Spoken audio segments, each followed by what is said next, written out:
الله أكبر الله أكبر الله أكبر، لا إله إلا الله. الله أكبر الله أكبر ولله الحمد.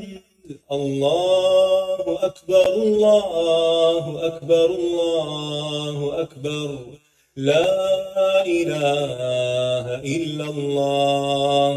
الله أكبر الله أكبر ولله الحمد. أعوذ بالله من الشيطان الرجيم. بسم الله الرحمن الرحيم. الحمد لله رب العالمين، الرحمن الرحيم، مالك يوم الدين. إياك نعبد وإياك نستعين. اهدنا الصراط المستقيم،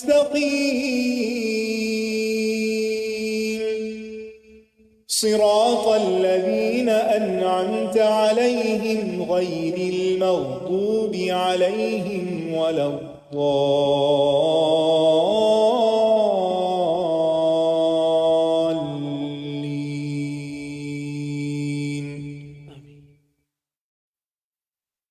السلام علیکم ورحمۃ اللہ وبرکاتہ۔ کیا حال ہے آپ کا؟ آپ سب کو دیکھ کے اتنی خوشی ہو رہی ہے اور یوں لگ رہا ہے جیسے واقعی رمضان آ گیا ہے۔ الحمدللہ، اللہ کا کتنا احسان ہے کہ اللہ تعالیٰ نے ہمارے دلوں میں رمضان کی محبت ڈالی ہے، اور ہم سب پوری تیاری کے ساتھ رمضان میں داخل ہونا چاہتے ہیں تاکہ اس مبارک موقع سے خوب فائدہ اٹھا سکیں۔ اللہ تعالیٰ سے دعا ہے کہ اللہ تعالیٰ ہمارے آج کے اس سیشن میں برکت ڈالے اور ہمیں بہترین علم نافع سے نوازے، اور ہمارے علم کے ساتھ ساتھ ہمیں عمل کی توفیق عطا فرمائے، اور ہمیں اس رمضان میں اللہ تعالیٰ کی قربت نصیب ہو، اور ہم رمضان کے بعد گناہوں سے ایسے پاک ہو جائیں کہ بس پچھلا سارا صفحہ صاف ستھرا ہو جائے انشاءاللہ۔ تو ہم تلاوت سنتے ہیں تھوڑی سی، پھر اس کے بعد ہم شروع کرتے ہیں۔ شهر رمضان الذي أنزل فيه القرآن هدى للناس وبينات من الهدى والفرقان، فمن شهد منكم الشهر فليصمه، ومن كان مريضا أو على سفر فعدة من أيام أخر، يريد الله بكم اليسر ولا يريد بكم العسر، ولتكملوا العدة ولتكبروا الله على ما هداكم ولعلكم تشكرون. وَإِذَا سَأَلَكَ عِبَادِي عَنِّي فَإِنِّي قَرِيبٌ أُجِيبُ دَعْوَةَ الدَّاعِ إِذَا دَعَانِ،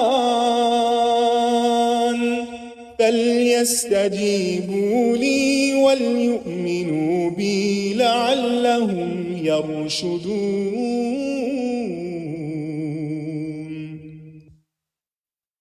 نحمده ونصلي على رسوله الكريم، اما بعد، فاعوذ بالله من الشيطان الرجيم، بسم الله الرحمن الرحيم، رب اشرح لي صدري ويسر لي امري واحلل عقدة من لساني يفقهوا قولي۔ الحمد لله واسع العطايا وجزيل الهبات، ذي الفضل والإحسان والمكرمات، جعل في أيام الحياة مواسم الخيرات وفرصا للتزود من الطاعات، لا الہ الا اللہ وحدہ لا شریک لہ رب العباد و بار البریات. تمام قسم کی حمد اللہ کے لیے ہے جس کے عطیات اور جس کے انعامات بہت وسیع اور بہت بھاری اور عظیم ہیں، جو صاحب فضل اور صاحب احسان ہے. اس نے زندگی میں نیکیوں کے موسم بنائے اور اس نے ایسے مواقع عطا فرمائے جس میں انسان نیکیوں کا زیادہ زاد راہ جمع کر سکتا ہے. اللہ کے سوا کوئی معبود نہیں، وہ اکیلا ہے، اس کا کوئی شریک نہیں، وہ بندوں کا رب اور مخلوقات کو پیدا کرنے والا ہے. اہلاً و سہلاً یا رمضان. رمضان کو اہلاً و سہلاً، آپ سب کو اہلاً و سہلاً. اللہ سبحانہ و تعالی ہم سب کو اس رمضان میں بھرپور عبادت کی توفیق عطا فرمائے، اور جیسے ہمارا رب چاہتا ہے ہم اس طرح اس رمضان کو گزاریں. اللہم وفقنا لما تحب و ترضى. یہ اللہ سبحانہ و تعالیٰ کا بہت بڑا احسان ہے کہ اس نے ہمیں رمضان کے قریب کر دیا ہے. اللہ سے دعا ہے کہ وہ ہمیں رمضان نصیب کرے. عام طور پر ہم رمضان کو ایک رسم کے طور پر لیتے ہیں، چونکہ ہمارے والدین روزہ رکھتے تھے، رمضان میں افطاری کا خاص اہتمام کرتے تھے، تو ہم بھی اسی پیٹرن پر بس سوچتے ہیں. لیکن یہ نہیں سوچتے کہ اس ایک مہینے سے انسان کی زندگی میں کتنا بڑا فضل اور کتنی بڑی نیکی کا موقع آتا ہے، اور اس کے کیا کیا فوائد، کیا کیا ثمرات اور کیا کیا برکات انسان کو حاصل ہوتی ہیں. اس سلسلے میں مسند احمد کی ایک حدیث آپ کے سامنے رکھوں گی جس سے اس ایک مہینے کی ویلیو اور اس کی فضیلت آپ کو سمجھ میں آئے کہ آپ کو کتنا بڑا انعام ملنے والا ہے. ابو ہریرہ رضی اللہ عنہ کہتے ہیں کہ قبیلہ قزاع کے ایک خاندان بلیح کے 2 شخص نبی صلی اللہ علیہ وسلم پر ایمان لائے، یعنی اکٹھے. ان میں سے ایک تو جہاد کرتے ہوئے شہید ہو گیا، اور دوسرا 1 سال بعد مزید زندہ رہا اور پھر فوت ہوا، یعنی 1 سال کے وقفے کے بعد فوت ہوا، شہید نہیں ہوا. طلحہ بن عبید اللہ کہتے ہیں کہ میں نے خواب میں دیکھا کہ وہ شخص جس کا 1 سال بعد انتقال ہوا اس شہید سے بھی پہلے جنت میں داخل ہوا ہے. ورنہ ہم تو سوچتے ہیں نا کہ شہید کا درجہ سب سے افضل ہے اور وہ ہم سے آگے ہوں گے، لیکن یہاں جو شخص بعد میں فوت ہوا وہ شہید سے بھی پہلے جنت میں داخل ہوا. تو مجھے اس پر بہت تعجب ہوا. صبح میں نے رسول اللہ صلی اللہ علیہ وسلم کو یہ خواب سنایا تو رسول اللہ صلی اللہ علیہ وسلم نے فرمایا، کیا اس نے اس کے بعد، یعنی پہلے شخص کے بعد، شہید کے بعد رمضان کے روزے نہیں رکھے اور سال بھر کی 6000 اور اتنی زیادہ رکعتیں نہیں پڑھی؟ یعنی 1 سال کے رمضان کے روزے اور نمازیں اس شخص کو شہید سے بھی آگے لے گئیں. ہم بعض اوقات جب اپنا فرض ادا کرتے ہیں تو ہم سمجھتے ہیں کہ یہ ایک فریضہ ہے، بس پورا کر لو، روزہ رکھنا ہے رکھ لو، نماز پڑھنی ہے پڑھ لو، بس ایک مشینی انداز میں یہ کام کرتے رہتے ہیں. لیکن یہ نہیں سوچتے کہ یہ ہمارے درجات کی بلندی کا باعث بنتے ہیں اور ہمیں اللہ تعالیٰ کا قرب نصیب کرتے ہیں. تو خوش قسمت ہے وہ شخص جس کو اللہ تعالیٰ لمبی زندگی دے اور پھر نیکیوں سے بھرپور دے، اور نیکی کے موسموں اور نیکی کے اوقات سے بھرپور فائدہ اٹھانے کی توفیق عطا کرے. بعض سلف کے بارے میں آتا ہے، سلف کہتے ہیں ان لوگوں کو جو پہلے کے نیک لوگ تھے، گزشتہ نیک لوگ ابتدائی صدیوں کے، کہ وہ 6 ماہ تک یہ دعا کرتے، اے اللہ ہمیں رمضان تک پہنچا دے. یعنی اتنے حریص ہوتے تھے کہ انہیں رمضان ملے، اور پھر وہ رمضان کے بعد 5 ماہ تک یہ دعا کرتے رہتے کہ اے اللہ ہمارے رمضان کے روزے قبول فرما لے. کیا ہم نے بھی یہ دعائیں کبھی کی؟ ہم میں سے کتنے لوگوں نے یہ دعا کی کہ یا اللہ ہمیں رمضان تک پہنچا دے، اللہم بلغنا رمضان. پھر اسی طرح یہ دعا اس لیے کیا کرتے تھے کہ وہ اس کے فائدوں کو جانتے تھے، اس کی برکتوں کو سمجھتے تھے، اس میں ملنے والے انعامات کو سمجھتے تھے. پھر جب رمضان داخل ہو جاتا تو اللہ تعالیٰ سے دعا فرماتے کہ وہ انہیں اس میں عمل صالح کرنے کی توفیق عطا فرمائے. اور جب رمضان ختم ہوتا تو دعا کرتے کہ جو کچھ بھی ہم نے اس رمضان میں کیا اللہ تعالیٰ اس کو قبول فرما لے، کیونکہ جو اللہ کے سچے بندے ہوتے ہیں، ایمان والے بندے ہوتے ہیں، وہ نیکی کرنے کے بعد کسی فخر اور غرور میں مبتلا نہیں ہوتے، بلکہ پھر بھی ڈرتے رہتے ہیں کہ جو کچھ ہم نے کیا وہ قبول بھی ہو جائے۔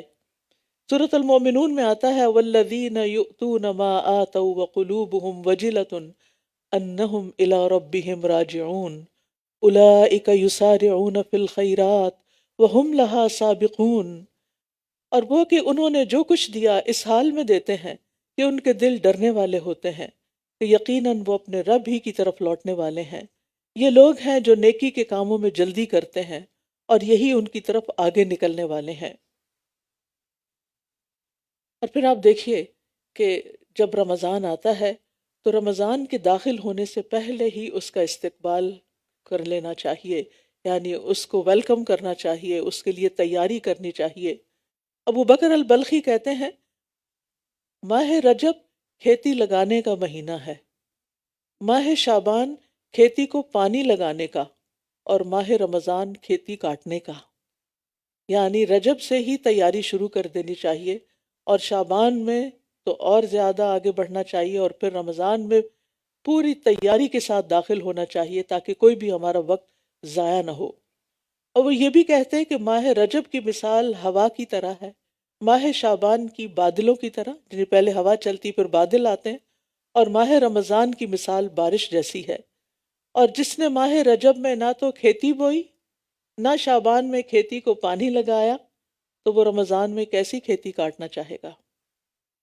یعنی پھر وہ رمضان اس طرح نہیں گزار سکے گا جس طرح ایک تیاری کے ساتھ جو شخص رمضان میں داخل ہوتا ہے وہ اس رمضان کے مہینے کو گزارتا ہے۔ ہمیں تیاری کیسے کرنی ہے؟ کس چیز کی تیاری کرنی ہے؟ ہماری تیاری کیا ہوتی ہے؟ گروسریز کر لیں، سارے کام نپٹا لیں، گھر کو صاف کر لیں، لیکن اسلاف گھروں کو صاف کرنے کے ساتھ ساتھ اپنے دلوں کو صاف کرتے تھے۔ وہ رمضان میں اس طرح داخل ہوتے تھے کہ ان کے دل میں کسی کے خلاف بھی کوئی کینہ، بغض اور نفرت نہیں ہوتی تھی۔ یہ تھی ان کی رمضان کی تیاری۔ اور یہ سب کچھ کیسے نکلتا ہے دلوں سے؟ اس وقت نکلتا ہے جب دل کے اندر ایمان راسخ ہو جاتا ہے۔ اسی لیے رسول اللہ صلی اللہ علیہ وسلم نے فرمایا ان ابی ہریرہ قال قال رسول اللہ صلی اللہ علیہ وسلم من صام رمضان ایمانا واحتسابا غفر له ما تقدم من ذنبه، جس نے رمضان کے روزے ایمان کی حالت میں حصول ثواب کے لیے رکھے تو اس کے پچھلے گناہ معاف کر دیے جائیں گے۔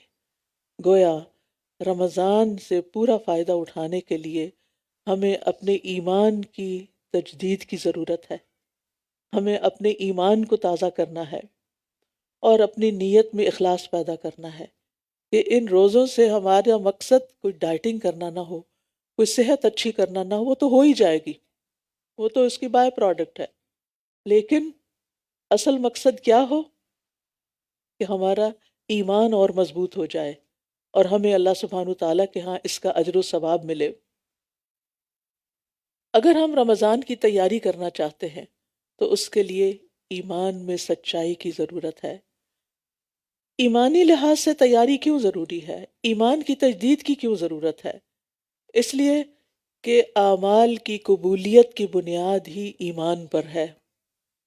جتنا اچھا ایمان ہوگا، جتنا مضبوط ایمان ہوگا، جتنا پکا ایمان ہوگا، اتنا ہی عمل کا اجر و ثواب بڑھ جائے گا، کیونکہ نبی صلی اللہ علیہ وسلم نے رمضان کی جزا کو، روزے کی جزا کو اور رات کے قیام کو ایمان اور احتساب پر مرتب کیا ہے، اور ثواب کے حاصل ہونے کی شرط بتائی ہے وَمَنْ صَامَ رَمَضَانَ ایمانا وَاحْتِسَابًا غُفِرَ لَهُ مَا تَقَدَّمَ مِنْ ذَنْبِهِ، جس نے ایمان اور احتساب ثواب کی نیت سے روزے رکھے اس کے پچھلے سارے گناہ معاف ہو جائیں گے۔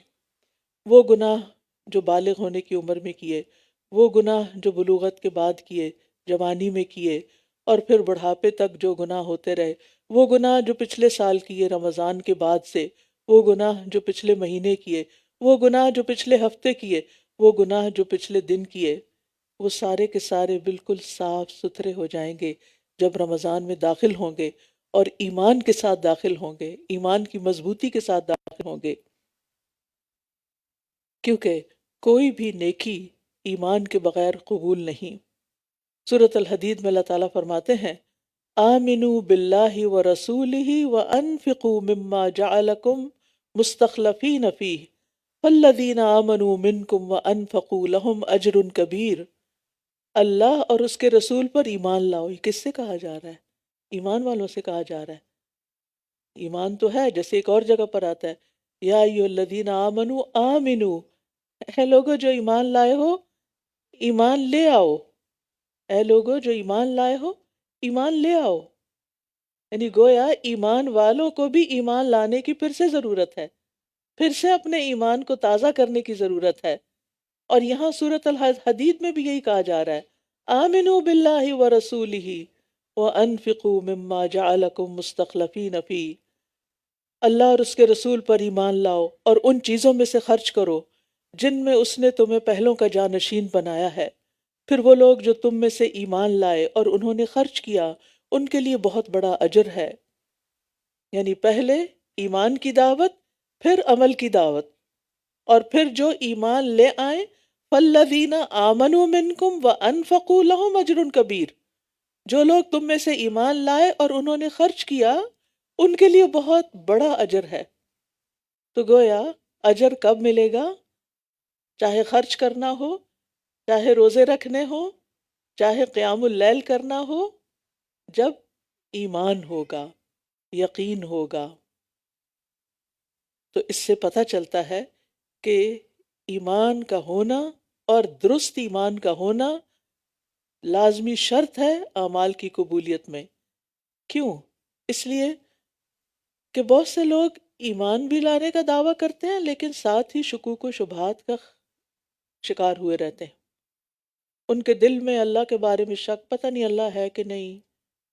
اور آج کی ہماری نئی جنریشن کا حال تو اللہ تعالیٰ ہی جانتا ہے کہ ان کے دلوں میں اسلام کے بارے میں، اللہ کے بارے میں، رسول کے بارے میں، قرآن کے بارے میں، اوورآل دین کے بارے میں، قرآن کے احکامات کے بارے میں کس قدر شکوک و شبہات ہیں۔ شک ایمان کے منافی ہے۔ ہم سب کو اپنے دلوں کا جائزہ لینا ہے کہ کیا میں اللہ کے رب ہونے پہ راضی ہوں؟ کیا میں محمد صلی اللہ علیہ وسلم کے نبی ہونے پہ راضی ہوں؟ کیا میں اسلام کے دین ہونے پہ راضی ہوں، مطمئن ہوں، خوش ہوں؟ میرا پورا یقین ہے کہ یہ سب کچھ بالکل سچ ہے، حقیقت ہے، اور میں کسی وسوسے کا شکار نہیں۔ اور پھر اللہ سبحانہ و تعالیٰ کی رضا کے لیے سارے کام کیے جائیں، کیونکہ اللہ تعالیٰ پر ایمان رکھتے ہیں، تو پھر وہی عمل جو چھوٹا سا بھی ہو وہ بہت بڑا درجہ پا جاتا ہے۔ قیامت کے دن جب کفار اور مشرکین کو جہنم میں داخل کر دیا جائے گا تو قیامت کے میدان میں صرف وہی لوگ رہ جائیں گے جو اللہ کی عبادت کرتے تھے۔ ٹھیک ہے، یعنی کفار کو جہنم میں ڈال دیا گیا، باقی کون بچے؟ جو کیا کرتے تھے؟ اللہ کی عبادت کرتے تھے۔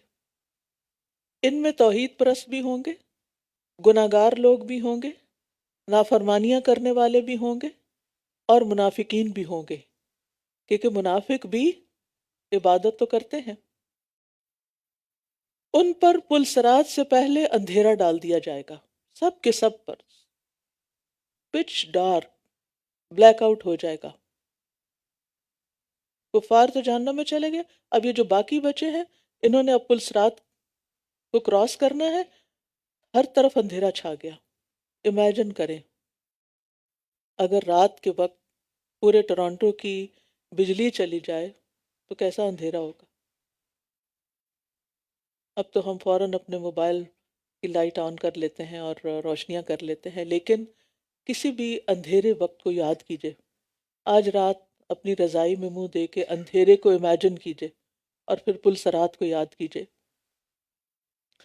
ابن عباس اور ابو امامہ الباہلی رضی اللہ عنہما کہتے ہیں قیامت کے دن لوگوں پر اندھیرا چھا جائے گا امام ماوردی کہتے ہیں کہ میرا خیال ہے یہ فیصلہ ہو جانے کے بعد ہوگا، پھر انہیں نور دیا جائے گا، اندھیرا ہونے کے بعد نور دیا جائے گا اور وہ اس کی روشنی میں چلیں گے، اور یہ نور ہر انسان کو ملے گا جو اس وقت وہاں میدان میں موجود ہوگا امتحان المؤمنین کے بعد، چاہے مسلمان ہو، چاہے منافق ہو، چاہے نیک ہو، چاہے گناہگار ہو، سب کو نور ملے گا۔ لوگ اپنے نور کے ساتھ، ہر ایک کی اپنی پرسنل لائٹ ہوگی، اپنے نور کے ساتھ چلیں گے۔ جہنم کے پل پر آنکڑے اور کانٹے ہوں گے، جن کو وہ کانٹے چاہیں گے پکڑ لیں گے، اور پھر یکا یک منافقین کا نور پوری طرح بجھ جائے گا، منافقوں کا نور ختم ہو جائے گا، مومن نجات پا جائیں گے۔ سلیم بن عامر کہتے ہیں ہم ایک جنازے کے ساتھ باب دمشق میں تھے، ہمارے ساتھ ابو امامہ باہلی رضی اللہ عنہ بھی تھے۔ جب انہوں نے جنازہ پڑھایا اور دفن کا کام شروع ہوا، یعنی میت کو دفن کر رہے تھے، تو ابو امامہ باہلی نے فرمایا، لوگو تم اس دنیا کی منزل میں آج صبح و شام کر رہے ہو، یعنی آج دنیا میں تم صبح اور شام کرتے ہو، یہاں تم نیکیاں اور برائیاں کر سکتے ہو، اس کے بعد ایک اور منزل کی طرف تم سب کوچ کرنے والے ہو، اور یہ قبر ہے۔ قبر میں روشنی کہاں سے آئے گی؟ کیا کوئی ہمارے ایسا سسٹم ہے کہ مرنے والے کے ساتھ ہی روشنی کا انتظام اندر کر دیا جائے؟ ناٹ پاسبل، ہو ہی نہیں سکتا۔ وہ کہتے ہیں یہی قبر کی جو تنہائی کا، اندھیرے کا، کیڑوں کا اور تنگی اور تاریکی والا گھر ہے، یہی وہ منزل ہے جس میں نیکسٹ لینڈ کرنا ہے۔ مگر جس کے لیے اللہ تعالیٰ اسے وسعت دے دے، جس کو اللہ قبر میں نور دے دے، بس اس کا اپنا ہی نور ہوگا، باہر سے کوئی نور نہیں آ سکتا۔ وہ کہتے ہیں یہاں سے پھر تم قیامت کے مختلف مقامات پر وارد ہوگے، اور وہاں تم کسی مقام پر ہوگے کہ لوگوں پر اللہ کی طرف سے ایک حکم چھا جائے گا، یہاں تک کہ بہت سے لوگوں کے چہرے سفید ہو جائیں گے اور بہت سے لوگوں کے چہرے سیاہ ہو جائیں گے، چہروں پہ اندھیرا چھا جائے گا۔ پھر تم ایک میدان میں جاؤ گے جہاں لوگوں پر سخت اندھیرا ہوگا، وہاں نور تقسیم کیا جائے گا، مومن کو نور دیا جائے گا، کافر اور منافق بے نور رہ جائے گا۔ اسی کی مثال اللہ تعالیٰ نے اپنی کتاب میں بیان کی ہے، او کظلمات فی بحر لجی یغشاہ موج من فوقہ موج من فوقہ سحاب ظلمات بعضها فوق بعض اذا اخرج یدہ لم یکد یراہا وَمَن لَّمْ يَجْعَلِ اللَّهُ لَهُ نُورًا فَمَا لَهُ مِن نور۔ یا ان کے اعمال جیسے نہایت گہرے سمندر میں اندھیرے ہوں جسے موج نے ڈھانپ لیا ہو، اس کے اوپر ایک اور موج ہو، اس کے اوپر بادل ہوں، اندھیروں پر اندھیرے، جب وہ اپنا ہاتھ نکالتا ہے تو قریب ہے کہ اسے دیکھ بھی نہ سکے، اور جس کے لیے اللہ نے کوئی نور نہیں بنایا اس کے لیے کوئی نور ہی نہیں۔ تو یہ وہ کہتے ہیں کہ یہ آیت اس دن کے اندھیرے کے لیے بھی ہے کہ وہاں ایسا اندھیرا ہوگا کہ کسی کو اپنا ہاتھ بھی نظر نہیں آئے گا۔ منافقین سے اندھیرا ایسا ہوگا منافقین کا کہ ان کو کچھ بھی نظر نہیں آئے گا، لہٰذا وہ پل کراس نہیں کر سکیں گے، وہیں نیچے گر جائیں گے۔ تو جس طرح ایک نابینا شخص آنکھوں والے کی بصارت نہیں لے سکتا، یعنی اگر مثلاً ایک شخص ہے، اس کا بھائی نابینا ہے، تو وہ اپنا نور اپنے بھائی کو نہیں دے سکتا۔ تو اسی طرح قیامت کے دن اگر ایک بھائی کے پاس بہت زبردست نور ہے اور دوسرے کے پاس کوئی نور نہیں، تو وہ اپنا نور اس کو نہیں دے سکتا۔ ہم میں سے کوئی اپنے بیٹے کو نور نہیں دے سکے گا، کوئی اپنے والدین کو نور نہیں دے سکے گا، کوئی اپنے عزیز پیارے کو نور نہیں دے سکے گا، ہر ایک کا صرف اپنا اپنا نور ہوگا، اور یہ نور نور ایمان ہوگا۔ جتنا زیادہ کسی کا پختہ، مضبوط، اچھا ایمان ہوگا، اتنا ہی زیادہ اس کا نور ہوگا۔ منافق ایمان والوں سے درخواست کریں گے، آرزو کریں گے، ان کی منتیں کریں گے، انظرونا نقتبس من نورکم، ہمیں دیکھو، ہمیں بھی تمہارے نور سے کچھ مل جائے۔ تو کیا کہیں گے مومن؟ قیل ارجعوا وراءکم فالتمسوا نورا، کہیں گے جاؤ واپس، جا کے اپنا جہاں سے آئے ہو وہاں سے نور لے کر آؤ، یہاں نور نہیں ملتا۔ وہ نور تو دنیا سے لے کر جانا تھا، قیامت کے دن تو کوئی نور نہیں۔ اور پھر ان مومنوں اور ان کے درمیان ایک دیوار حائل کر دی جائے گی، جس کے ایک طرف رحمت ہوگی اور دوسری طرف عذاب ہوگا۔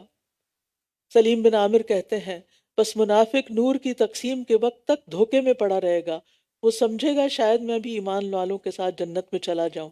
اس طرح اللہ تعالیٰ مومن اور منافق کے درمیان فرق پیدا کر دے گا۔ نبی صلی اللہ علیہ وسلم کے زمانے میں منافقین نمازیں بھی پڑھتے تھے، روزے بھی رکھتے تھے، صدقات بھی دیتے تھے، کچھ جنگوں میں بھی شریک ہو جاتے تھے، لیکن ان کے دل شکوک و شبہات کا شکار تھے، دلوں میں خالص ایمان نہیں تھا، ڈاؤٹس کا شکار تھے۔ آج ہمیں دین کے بارے میں اپنے سارے ڈاؤٹس کو دنیا میں کلیئر کرنا ہے، ہمیں اپنا گمان اللہ تعالیٰ کے بارے میں اچھا رکھنا ہے، اللہ سے شکوے نہیں کرنے، اللہ سے ناراض نہیں ہونا، اللہ کے ساتھ بے ادبی نہیں کرنی، کیونکہ ہم اس کو اپنا رب مان چکے ہیں۔ اسی طرح رسول اللہ صلی اللہ علیہ وسلم کے بارے میں کسی قسم کا کوئی برا خیال دل میں نہیں ہونا چاہیے کہ یہ کیا آپ نے یہ فرما دیا اور اب ہمیں مشکل پڑ گئی۔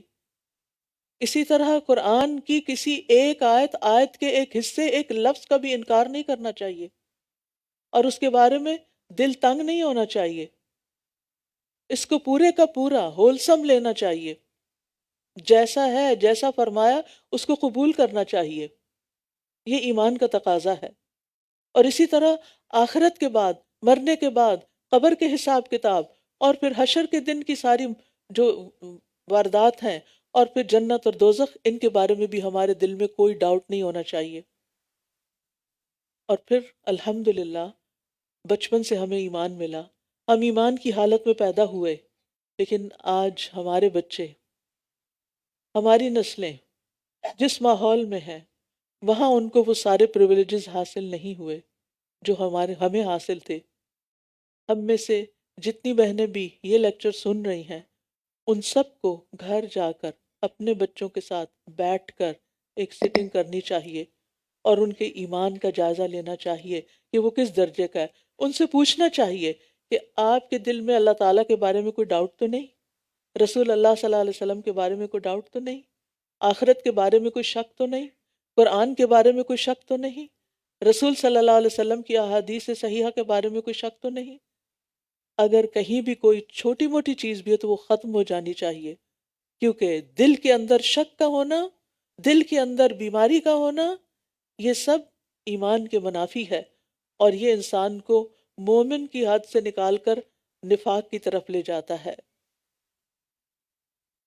منافق قیامت کے دن پلسرات کے قریب پکاریں گے مومنوں کو، الم نکم معکم، کیا ہم تمہارے ساتھ نہیں رہتے تھے؟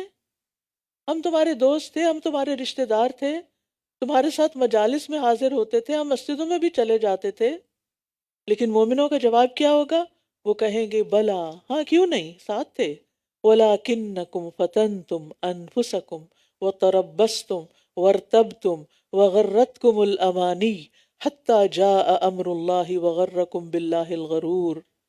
کیوں نہیں، تم رہتے تو ساتھ ہی تھے، لیکن تم نے اپنے آپ کو فتنے میں ڈالے رکھا، انتظار میں رہے، شک کرتے رہے، لمبی تمناؤں نے تمہیں دھوکے میں ڈالے رکھا، یہاں تک کہ اللہ کا فیصلہ آ گیا اور اللہ کے بارے میں اس بڑے دھوکے باز یعنی شیطان نے تمہیں دھوکے میں ہی رکھا۔ تو اللہ تعالیٰ نے یہاں پر منافقین کو 5 چیزوں سے متصف کیا۔ سب سے پہلے فتن تم انفسکم، تم نے اپنے آپ کو فتنوں میں ڈالا، یعنی ایسے ماحول میں لے گئے، ایسے کاموں میں، ایسی دوستیوں میں کہ جس میں تم اچھے بھلے ہوتے ہوئے فتنے میں پڑ گئے اور تمہارے دلوں میں ڈاؤٹس پیدا ہو گئے۔ اور تربص تم، اور انتظار کرتے رہے، اچھا بعد میں توبہ کر لیں گے، جو بڑے ہوں گے حج کر لیں گے، پھر انتظار کرتے رہے، توبہ کو ڈیلے کیا۔ ورتب تم، اور تم شک میں پڑے رہے، یعنی مرنے کے بعد کوئی جی اٹھنا ہے یا نہیں، قبر کا عذاب ہے یا نہیں۔ اور پھر غرتکم الامانی، دنیا نے تمہیں دھوکے میں ڈالے رکھا۔ کس دھوکے میں؟ کہ ابھی تو ہم دنیا کا مال ہے اور آخرت اللہ معاف کرنے والا ہے، اور شیطان نے تمہیں، آخری چیز، شیطان نے تمہیں اللہ کے بارے میں دھوکے میں ڈالے رکھا کہ اللہ بڑا رحم کرنے والا ہے، تم اس کی سزا سے بچ جاؤ گے چاہے تمہارے اعمال کیسے بھی ہوں۔ تو یاد رکھیے، ایمان کے بغیر منافقین کے جو بھی عمل تھے وہ قبول نہیں ہوں گے، بلکہ ان کا ٹھکانہ کہاں ہوگا؟ آپ سب کو پتہ ہے نا، کہاں؟ فی الدرک الاسفل من النار، کیونکہ یہ دھوکے باز لوگ تھے، یہ فراڈ کر رہے تھے، صرف انسانوں کے ساتھ، صرف مومنوں کے ساتھ نہیں، اللہ اور اس کے رسول کے ساتھ بھی، کہ ظاہر میں کچھ تھے، اندر سے کچھ اور تھے، لہٰذا ان کا انجام کفار سے بھی بدتر ہوگا۔ تو یاد رکھیے، صرف ایمان کا نام لے لینا اور چند کام کر لینا یہ ایماندار ہونے پہ دلالت نہیں کرتا۔ لہٰذا بہت سے لوگ ایسے ہیں کہ جو روزے رکھتے ہیں بس ایک رسم سمجھ کر، لیکن اور اسی طرح نمازیں بھی پڑھ لیتے ہیں بس ایک روٹین سمجھ کر، لیکن وہ نہیں جانتے کہ ایمان کا تقاضا کیا ہے۔ حقیقت میں وہ اندر سے ایمان سے خالی ہوتے ہیں۔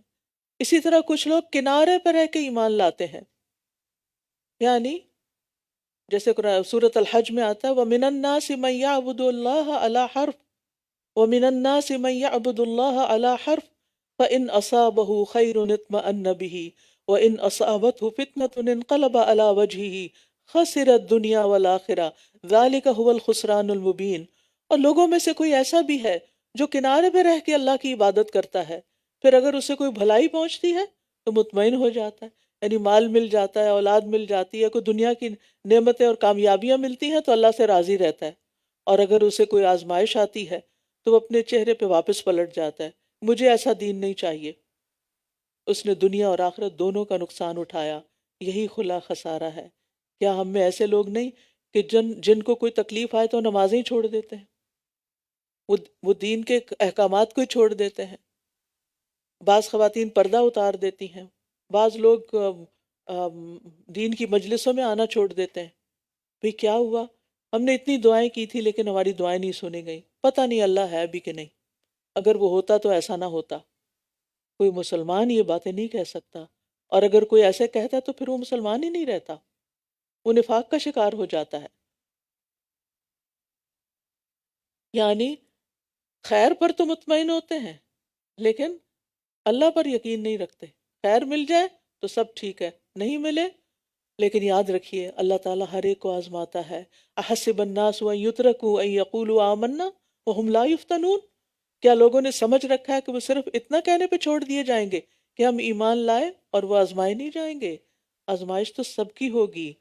وَلَقَدْ فَتَنَّا الَّذِينَ مِن قَبْلِهِمْ فَلَيَعْلَمَنَّ اللَّهُ الَّذِينَ صَدَقُوا وَلَيَعْلَمَنَّ الْكَاذِبِينَ، اور یقیناً ہم نے ان لوگوں کو بھی آزمایا جو پہلے تھے، بس اللہ ضرور جانچ لے گا ان لوگوں کو جنہوں نے سچ کہا، اور وہ ضرور معلوم کر لے گا جھوٹوں کو بھی۔ تو اللہ نے پرکھنا ہے، امتحان ہونے ہیں، اس کے لیے تیار رہیے۔ جو بھی لا الہ الا اللہ کہتا ہے اس کا امتحان ہوتا ہے۔ اسی لیے علامہ اقبال نے کہا تھا چمی گویم بلرزم کمی دانم مشکلات لا الہ را، جب میں کہتا ہوں کہ میں مسلمان ہوں تو میں لرز جاتا ہوں، کیونکہ مجھے پتا ہے کہ لا الہ الا اللہ کہنے کی مشکلات کیا ہیں، اس میں انسان کو قربانیاں کرنی پڑتی ہیں۔ لہٰذا مومن اور منافق میں ظاہری اعمال کا فرق نہیں ہوتا بلکہ باطنی اعمال کا فرق ہے۔ اس لیے ہم سب کو رمضان سے پہلے اپنے باطن کا جائزہ لینا ہے، اپنے اندر کا جائزہ لینا ہے۔ نبی صلی اللہ علیہ وسلم نے فرمایا 3 خصلتیں جس میں ہوں وہ منافق ہے، اگرچہ وہ روزے رکھے اور نماز ادا کرے اور حج اور عمرہ کرے، اور وہ یہ کہے کہ میں مسلمان ہوں، وہ کہے بھی کہ میں مسلمان ہوں اور سارے کام کر رہا ہے، لیکن جب بات کرے تو جھوٹ بولے، جب وعدہ کرے تو وعدہ خلافی کرے، اور جب امانت دی جائے تو خیانت کرے۔ آج آپ دیکھیں کہ مسلمانوں کے اندر یہ چیزیں، دنیا کے کسی بھی خطے میں رہتے ہیں، اپنے آپ کو بظاہر مسلمان کہتے ہیں لیکن اپنے اعمال میں ان سب چیزوں کا شکار ہے۔ اللہ تعالیٰ ہمیں اس سے نکالے اور ہمیں ہمارے ایمان کو محفوظ رکھے۔ تو بات یہ ہے کہ ظاہراً ایمان والے عمل کرنا لیکن ایمان کا مضبوط نہ ہونا، یہ ہم سب کے لیے ایک آزمائش ہے، اور ہم سب کو اللہ سبحانہ وتعالیٰ کی عبادت پورے یقین کے ساتھ کرنی ہے۔ آپ دیکھیں کہ جب ہم عبادت کر بھی رہے ہوتے ہیں نا تو ہم کہتے ہیں پتہ نہیں ٹھیک بھی ہوئی ہے کہ نہیں، پتہ نہیں کوئی ثواب ملے گا یا نہیں، یعنی اللہ سبحانہ وتعالیٰ کے بارے میں اچھا گمان بھی نہیں رکھتے۔ تو ہمیں یقین کے ساتھ اس مہینے میں داخل ہونا ہے کہ میں انشاءاللہ اپنی طرف سے اچھے اچھا عمل کروں گی، اور اللہ تعالیٰ پر پورا یقین رکھوں گی کہ اللہ تعالیٰ اس کی جزا مجھے دے گا۔ تو مقبول روزے کی صفت کیا ہے؟ یعنی قابل قبول روزہ کون سا ہے؟ جس میں دو شرائط پائی جائیں، ایمان اور ثواب کی نیت، اور یہ سب نفاق کے ساتھ حاصل نہیں ہوتا، بلکہ انسان کو اپنے ایمان کی تجدید کرنی ہوتی ہے۔ امام ابن قیم کہتے ہیں کہ بندے کے لیے کوئی چیز اس سے زیادہ مفید نہیں کہ وہ تمام معاملات میں اپنے رب سے سچائی کا معاملہ اختیار کرے، اور جو اپنے تمام معاملات میں اللہ کے ساتھ سچائی کا معاملہ اختیار کرتا ہے تو اللہ اس کے لیے بہت کچھ کرتا ہے بنسبت اس کے جو وہ دوسروں کے لیے کرتا ہے۔ تو جو اپنے ایمان میں سچا ہوتا ہے پھر رب کا بھی معاملہ اس کے ساتھ بڑا خاص ہوتا ہے۔ تو ہمیں رمضان کا استقبال کس سے کرنا ہے؟ کس سے کرنا ہے؟ ایمان کی سچائی کے ساتھ، خالص ایمان کے ساتھ، ایمان کی تجدید کے ساتھ۔ اور ایمان کہاں ہوتا ہے؟ دل میں ہوتا ہے نا۔ زبان تو اقرار کرتی ہے، عمل اس کی تصدیق کرتا ہے، لیکن جو دل کے اندر ہے نا، اپنے دل کو ٹٹولتے رہے، اپنے جو ہی رمضان کا خیال ہے، روزے کا خیال ہے، نماز کا خیال، اندر اندر کو دیکھیں، کیونکہ منافقین نماز کی طرف جاتے ہیں کیسے؟ سستی سے۔ اللہ کی راہ میں خرچ کرتے ہیں مصیبت سمجھ کے، ہمیں نیکی کرنی ہے خوشی سے۔ روزہ مصیبت سمجھ کے نہیں رکھنا، خوشی سے رکھنا ہے، کیونکہ جس سے محبت ہوتی ہے اس کے لیے قربانی اور اس کی پسندیدہ چیز کرنا، اس کا پسندیدہ کام کرنا خوشی سے انسان کرتا ہے۔ ماں کتنی بھی تھکی بھی ہو، گہری نیند سو رہی ہو، جب بچہ روتا ہے تو کیا کرتی؟ بے چین ہو اٹھتی، ایک دم اٹھ جاتی ہے۔ اللہ کی محبت اگر دل میں ہے تو پھر روزہ مشکل نہیں لگے گا، پھر رات کا قیام مشکل نہیں لگے گا، پھر اللہ کے راستے میں خرچ کرنا مشکل نہیں لگے گا۔ لہٰذا رمضان کی تیاری، رمضان کا استقبال ایمان کے ساتھ، ایمان کے ساتھ۔ اور سچائی ہی مومن اور منافق میں فرق کرتی ہے، کیونکہ بغیر ایمان کے انسان کو خواہشات ہلاکت کی طرف لے جاتی ہیں۔ صرف سوچنا ہی کافی نہیں، صرف آرزوئیں اور تمناؤں کا ہونا کافی نہیں۔ لہٰذا ہمیں پورے یقین کے ساتھ رمضان میں داخل ہونا ہے، اور پھر رمضان میں جو بھی آپ عمل کریں گی روزے کی حالت میں، کیونکہ خیر کے بہت سے دروازے ہیں، جو بھی آپ عمل کریں گے وہ عمل نیکی اور ثواب کے بلند درجے پر ہوگا۔ مثلا آپ پسند کرتے ہیں کہ آپ علم حاصل کریں، لیکن موقع کچھ ایسا ہے کہ علم کی مجالس میں حاضر نہیں ہو سکتے۔ اب اس کا یہ مطلب نہیں کہ آپ پر خیر کا دروازہ ہی بند ہو گیا، اب آپ کچھ اور نہیں کر سکتے۔ ٹھیک ہے، علم کے ذریعے خیر کے بہت سے دروازے کھلتے ہیں، لیکن اگر کسی وجہ سے اس سال آپ کے لیے یہ ممکن نہ ہوا تو اللہ تعالیٰ آپ کے لیے کوئی اور دروازہ کھول دے گا۔ انسانوں کی خدمت بھی، گھر میں رہنے والے بزرگوں کی خدمت بھی، بچوں کو پالنا بھی، یہ بھی خیر کے دروازے ہیں۔ بیواؤں اور مسکینوں کے لیے دوڑ دھوپ کرنا ایسا ہے جیسے اللہ کے راستے میں نکلنے والا مجاہد۔ بیواؤں اور مسکینوں کے لیے دوڑ دھوپ کرنا، اور بعض لوگوں کے لیے اللہ کی طرف جانے کا یہ راستہ ہوتا ہے۔ تو چاہے آپ علم دینے والے ہوں، چاہے آپ مال خرچ کرنے والے ہوں، چاہے آپ کسی کی جسمانی خدمت کرنے والے ہوں، یہ سب، یعنی گھر میں آپ کھانا پکا رہے ہیں، آپ سحری پکا رہے ہیں، مثلا سحری بنا رہے ہیں، صبح اٹھ کر سارے گھر والے ابھی سو رہے ہیں اور آپ ان سے 1 گھنٹہ پہلے اٹھ کے آپ تیاری کریں، اس وقت اپنے دل کی کیفیت کو ٹٹولتے رہیں۔ اگر دل میں ایمان مضبوط ہوگا تو دل کی کیفیت کیا ہوگی؟ کیسے وہ کام کریں گے؟ خوشی خوشی۔ تو آپ سب نے خوشی خوشی سحری بنانی ہے، اور اللہ تعالیٰ کا ساتھ شکر ادا کرنا کہ اللہ تو نے مجھے اس خدمت کا موقع دیا، میں گھر کے جتنے بھی افراد کو روزہ رکھوا رہی ہوں ان سب کے روزوں کا ثواب مجھے بھی ملے گا، کیونکہ جو کسی کو روزہ رکھواتا ہے اور پھر روزہ افطار کرواتا ہے اس کو اس دن کے اس روزہ رکھنے والے کے روزے کے برابر اجر مل جاتا ہے۔ تو کیا یہ معمولی نیکی ہے؟ تو یہ ہے ایمان اور احتساب کے ساتھ، یعنی کوئی بھی کام. پھر اسی طرح کوئی بھی اور عمل جو آپ دن میں کرتے ہیں، مثلا جاب کرنا آپ کی مجبوری ہے، آپ کو جاب پہ جانا ہے.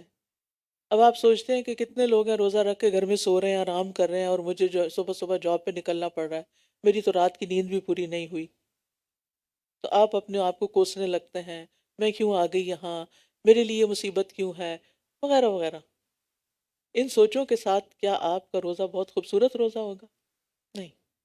کیسے سوچنا ہے آپ نے؟ اپنے اندر کو ٹٹول کے کیا سوچنا ہے؟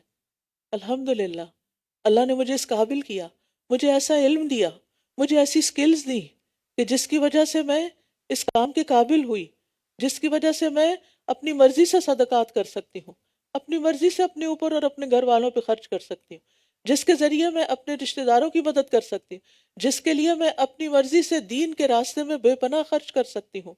اگر میرے پاس یہ سکل نہ ہوتی، یہ جاب نہ ہوتی، یہ مال نہ ہوتا، تو پھر میں کیا کرتی؟ پھر تو میں صدقہ کرنے کے لیے بھی کسی اور کی محتاج ہوتی کہ کوئی مجھے دیتا تو پھر میں آگے دے سکتی. تو اللہ نے مجھے چنا ہے. Extra effort extra reward, extra effort extra reward. اگر لوگ آرام کر رہے ہیں، لوگ سو رہے ہیں اور آپ کام کر رہے ہیں تو آپ خوش قسمت ہیں. وہ خوش قسمت نہیں، آپ خوش قسمت ہیں کہ جن کو اللہ نے اتنی ہمت دی، اتنی طاقت دی اور اتنا شوق دیا کہ آپ اس کام کو کر سکیں. تو جو بھی عمل کرنا ہے، چاہے وہ دنیا کا ہی کام کیوں نہیں، اس کو سچا ہو کے کرنا ہے، ایمان اور احتساب کے ساتھ کرنا ہے. احتساب کا مطلب نیکی ثواب کی نیت سے کرنا ہے کہ اللہ میرے اس کام میں بھی اجر ڈال دے. اور پھر یاد رکھیے کہ خیر کے تو بہت سے کام ہیں. عبداللہ بن عمر کہتے ہیں کہ ایک آدمی نبی صلی اللہ علیہ وسلم کے پاس آیا اور کہنے لگا، اللہ کے رسول صلی اللہ علیہ وسلم، کون سے لوگ اللہ تعالیٰ کو زیادہ محبوب ہیں اور کون سے اعمال اللہ تعالیٰ کو زیادہ پسند ہیں؟ آپ نے فرمایا، وہ لوگ اللہ کو زیادہ محبوب ہیں جو دوسرے لوگوں کے لیے سب سے زیادہ فائدہ مند ہوں. اب رمضان میں وہ لوگ اللہ کو زیادہ محبوب ہیں جو دوسرے لوگوں کے لیے زیادہ فائدے کے ہوں. رمضان صرف آرام کرنے کے لیے نہیں آیا، کیونکہ روزے کی حالت میں نیند بڑی اچھی آتی ہے. اسٹمک کو ڈائجیشن نہیں کرنی پڑ رہی ہوتی نا، تو آپ کی انرجی اس میں نہیں لگ رہی ہوتی، تو آپ کو سکون کی نیند آتی، گہری نیند آتی، اور سونے کو دل بھی بہت چاہتا ہے. لیکن پھر آپ اپنی نیند کی قربانی کرتے ہیں اور آپ اٹھ جاتے ہیں. جو بھی کام آپ کا ہے، جو بھی خیر آپ نے کرنی ہے. اور پسندیدہ کام کیا ہے؟ یہ میرا ویسے تو ہر حال میں کرنا چاہیے، لیکن یہ رمضان کے لیے بتا رہی ہوں. مسلمان کا اپنے بھائی کو خوش کرنا. روزے کی حالت میں کیا ہوتا ہے؟ چڑچڑا پن، موڈ آف، بھوک لگی ہے، موڈ خراب ہوا ہوا ہے. کیا سوچنا ہے اس وقت؟ کیا کرنا ہے؟ ایک دم اپنے آپ کو تبدیل کر، نہیں، اس وقت میرا کسی کو خوش کر دے، اسمائل سے ہی خوش کر دینا، یہ کیا ہے؟ میرے لیے اجر کا باعث ہے. اس سے کسی تکلیف کو دور کر دینا. سر میں تو روزے کی وجہ سے آپ کی بھی درد ہو رہی، لیکن آپ کے ہسبینڈ نے کہا میرے سر میں درد ہو رہی ہے، آپ اپنی درد بھول کر کیا کرتے ہیں؟ ان کے سر کو دبا دیتی. اور یہ نہیں کہتے اچھا میرے سر میں بھی درد ہو رہی، میں کیا کروں؟ ایسے نہیں کہنا، اچھا کوئی بات نہیں، آپ کو کیا چاہیے. اور پھر اس کا قرضہ ادا کر دینا. آپ کے ارد گرد کئی ایسے اسٹوڈنٹس ہوں گے، کئی ایسے لوگ ہوں گے کہ جو قرضوں کے بوجھ تلے دبے ہوں گے، بیک ہوم آپ کے رشتہ داروں میں سے. اور پھر اسے کھانا کھلانا. رمضان ایک اچھا موقع ہے، لیکن اس کا یہ مطلب نہیں کہ ہم ہر روز افطار کے وقت ایک بہت بڑا ڈنر تیار کریں، کیونکہ اس کی وجہ سے پھر تھکاوٹ زیادہ ہوگی. تراویح میں آپ کا خشوع چلا جائے گا. جو کام اعتدال کے ساتھ ہو اور اس میں آپ کی عبادت متاثر نہ ہو، بس اتنا کریں، کیونکہ ہر ایک کی ہمت فرق ہے. میں سب کو کوئی ایک ٹپ نہیں بتا سکتی کہ سب یہی کام شروع کر دیں. آپ اگر پکا کے نہیں دے سکتے تو آپ کیا کر سکتے ہیں؟ راشن دے سکتے. ٹھیک ہے، اگر آپ راشن نہیں دے سکتے، یعنی پورا بہت کچھ نہیں دے سکتے، تھوڑا بہت آپ کنٹریبیوٹ کر سکتے. لیکن رمضان میں ٹو ڈو لسٹ میں کھانا کھلانا لازم کر لیں، کھانا کھلانا لازم کر لیں. پھر آپ دیکھیے نبی صلی اللہ علیہ وسلم نے فرمایا، مجھے اپنے کسی بھائی کی ضرورت پوری کرنے کے لیے اس کے ساتھ چلنا اس مسجد نبی میں 1 ماہ کے اعتکاف سے زیادہ محبوب ہے. آپ کا دل تھا اعتکاف کرنے کو، لیکن گھر میں ہو گئے بچے بیمار، یا شوہر بیمار ہو گئے، یا کوئی بزرگ والدین گھر میں رہتے ہیں وہ بیمار ہو گئے، اب ان کو لک آفٹر کرنا ہے، اور آپ پاؤں پٹک رہے ہیں، میں نے سوچا تھا اعتکاف کروں گی، کوئی 10 دن تو دل کھول کے عبادت کروں گی، لیکن یہ کیا مصیبت آ گئی۔ نہیں، آپ کو اعتکاف سے بھی زیادہ اعتکاف کا اجر تو نیت کی وجہ سے مل جائے گا آپ کو، اور خدمت کا الگ اجر مل جائے گا، اور اس تکلیف اٹھانے کا اور پھر روزے کا اور وہ باقی عبادات کا ساتھ ساتھ۔ پھر آپ نے فرمایا جس نے اپنے غضب کو روک لیا، اس روزے کی حالت میں کیا ہوتا ہے؟ غصہ آتا ہے، جس نے اپنا غصہ روک لیا اللہ تعالیٰ اس کی خامیوں پر پردہ ڈالے گا۔ جو آدمی اپنے غصے کو نافذ کرنے کی طاقت کے باوجود پی گیا، اللہ تعالیٰ روز قیامت اس کے دل کو امیدوں سے بھر دے گا۔ جو اپنے بھائی کے ساتھ اس کی ضرورت پوری کرنے کے لیے چلا، اللہ تعالیٰ اس کو اس دن ثابت قدم رکھے گا جس دن قدم ڈگمگا جائیں گے۔ مثلاً آپ کی دوست بیمار ہو گئی، اس کو ہاسپٹل جانا ہے، آپ اس کو لے کے جا رہے ہیں، اب آپ سوچتے ہیں کہ اتنے گھنٹے ہاسپٹل میں لگ جائیں گے، میں نے تو سوچا تھا کہ رمضان میں دورہ قرآن پورا اٹینڈ کروں گی، آج کا تو میرا سپارہ ہی چلا گیا، اور آپ جا بھی رہے ہیں اور دل دل میں غصہ کھا رہے ہیں کہ میں ہی رہ گئی تھی اس کام کے لیے۔ جی، اللہ نے آپ کو چنا، آپ رہ نہیں گئی تھی، آپ اللہ کی نظر میں تھی، اللہ نے آپ کے حصے میں یہ کام ڈالا ہے۔ لہٰذا یہ باتیں میں اس لیے کر رہی ہوں کیونکہ ہم رمضان میں صرف عبادت پہ فوکس ہو جاتے ہیں۔ ضرور کریں عبادت، جن کو اللہ موقع دے، فرسٹ پرائرٹی ہماری عبادت ہی ہونی چاہیے۔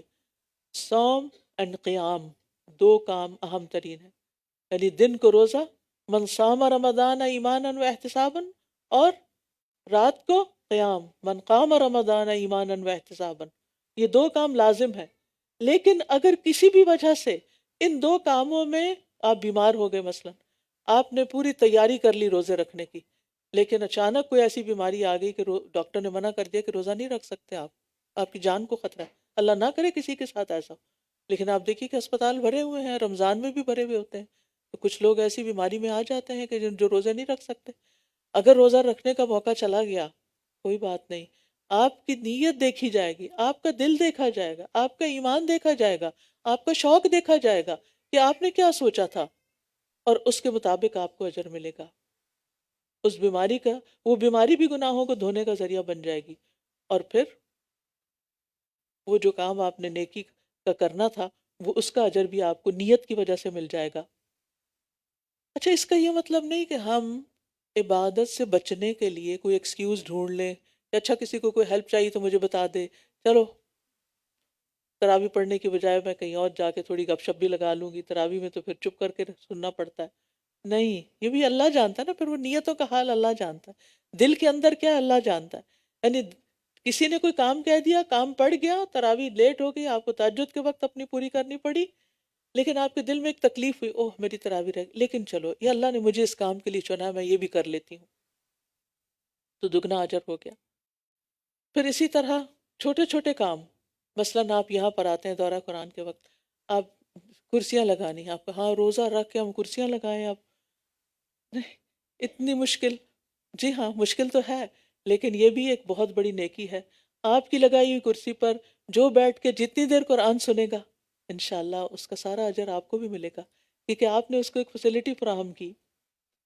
تو نیکی کے کام کرنا سچے لوگوں کی علامت ہوتی ہے، کیونکہ اللہ سبحانہ وتعالیٰ سورۃ البقرہ میں فرماتے ہیں، نیکی یہ نہیں کہ تم اپنے منہ مشرق اور مغرب کی طرف پھیر لو، یعنی صرف عبادت کرنا ہی نیکی نہیں، لیکن اصل نیکی اس کی ہے جو اللہ اور یوم آخرت اور فرشتوں اور کتاب اور نبیوں پر ایمان لائے، آگئی نا پہلی شرط ایمان کی، اور مال دے اس کی محبت کے باوجود رشتہ داروں، یتیموں، مسکینوں، مسافروں، مانگنے والوں کو، اور گردنیں چھڑانے میں، یہ صدقہ خیرات بھی کرنا ہے، اور نماز قائم کرے اور زکوٰۃ دے۔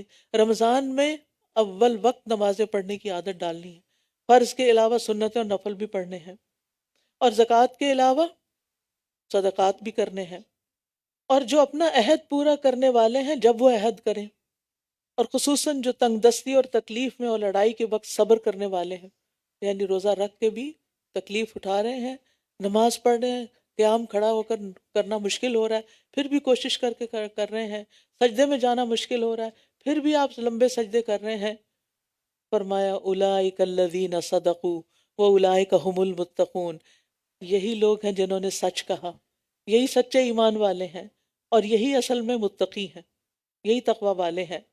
تو ایمان جو ہے یہ دراصل تصدیق کا نام ہے، کہ جس چیز کو آپ مانتے ہیں پھر وہ کر کے بھی دکھائیں۔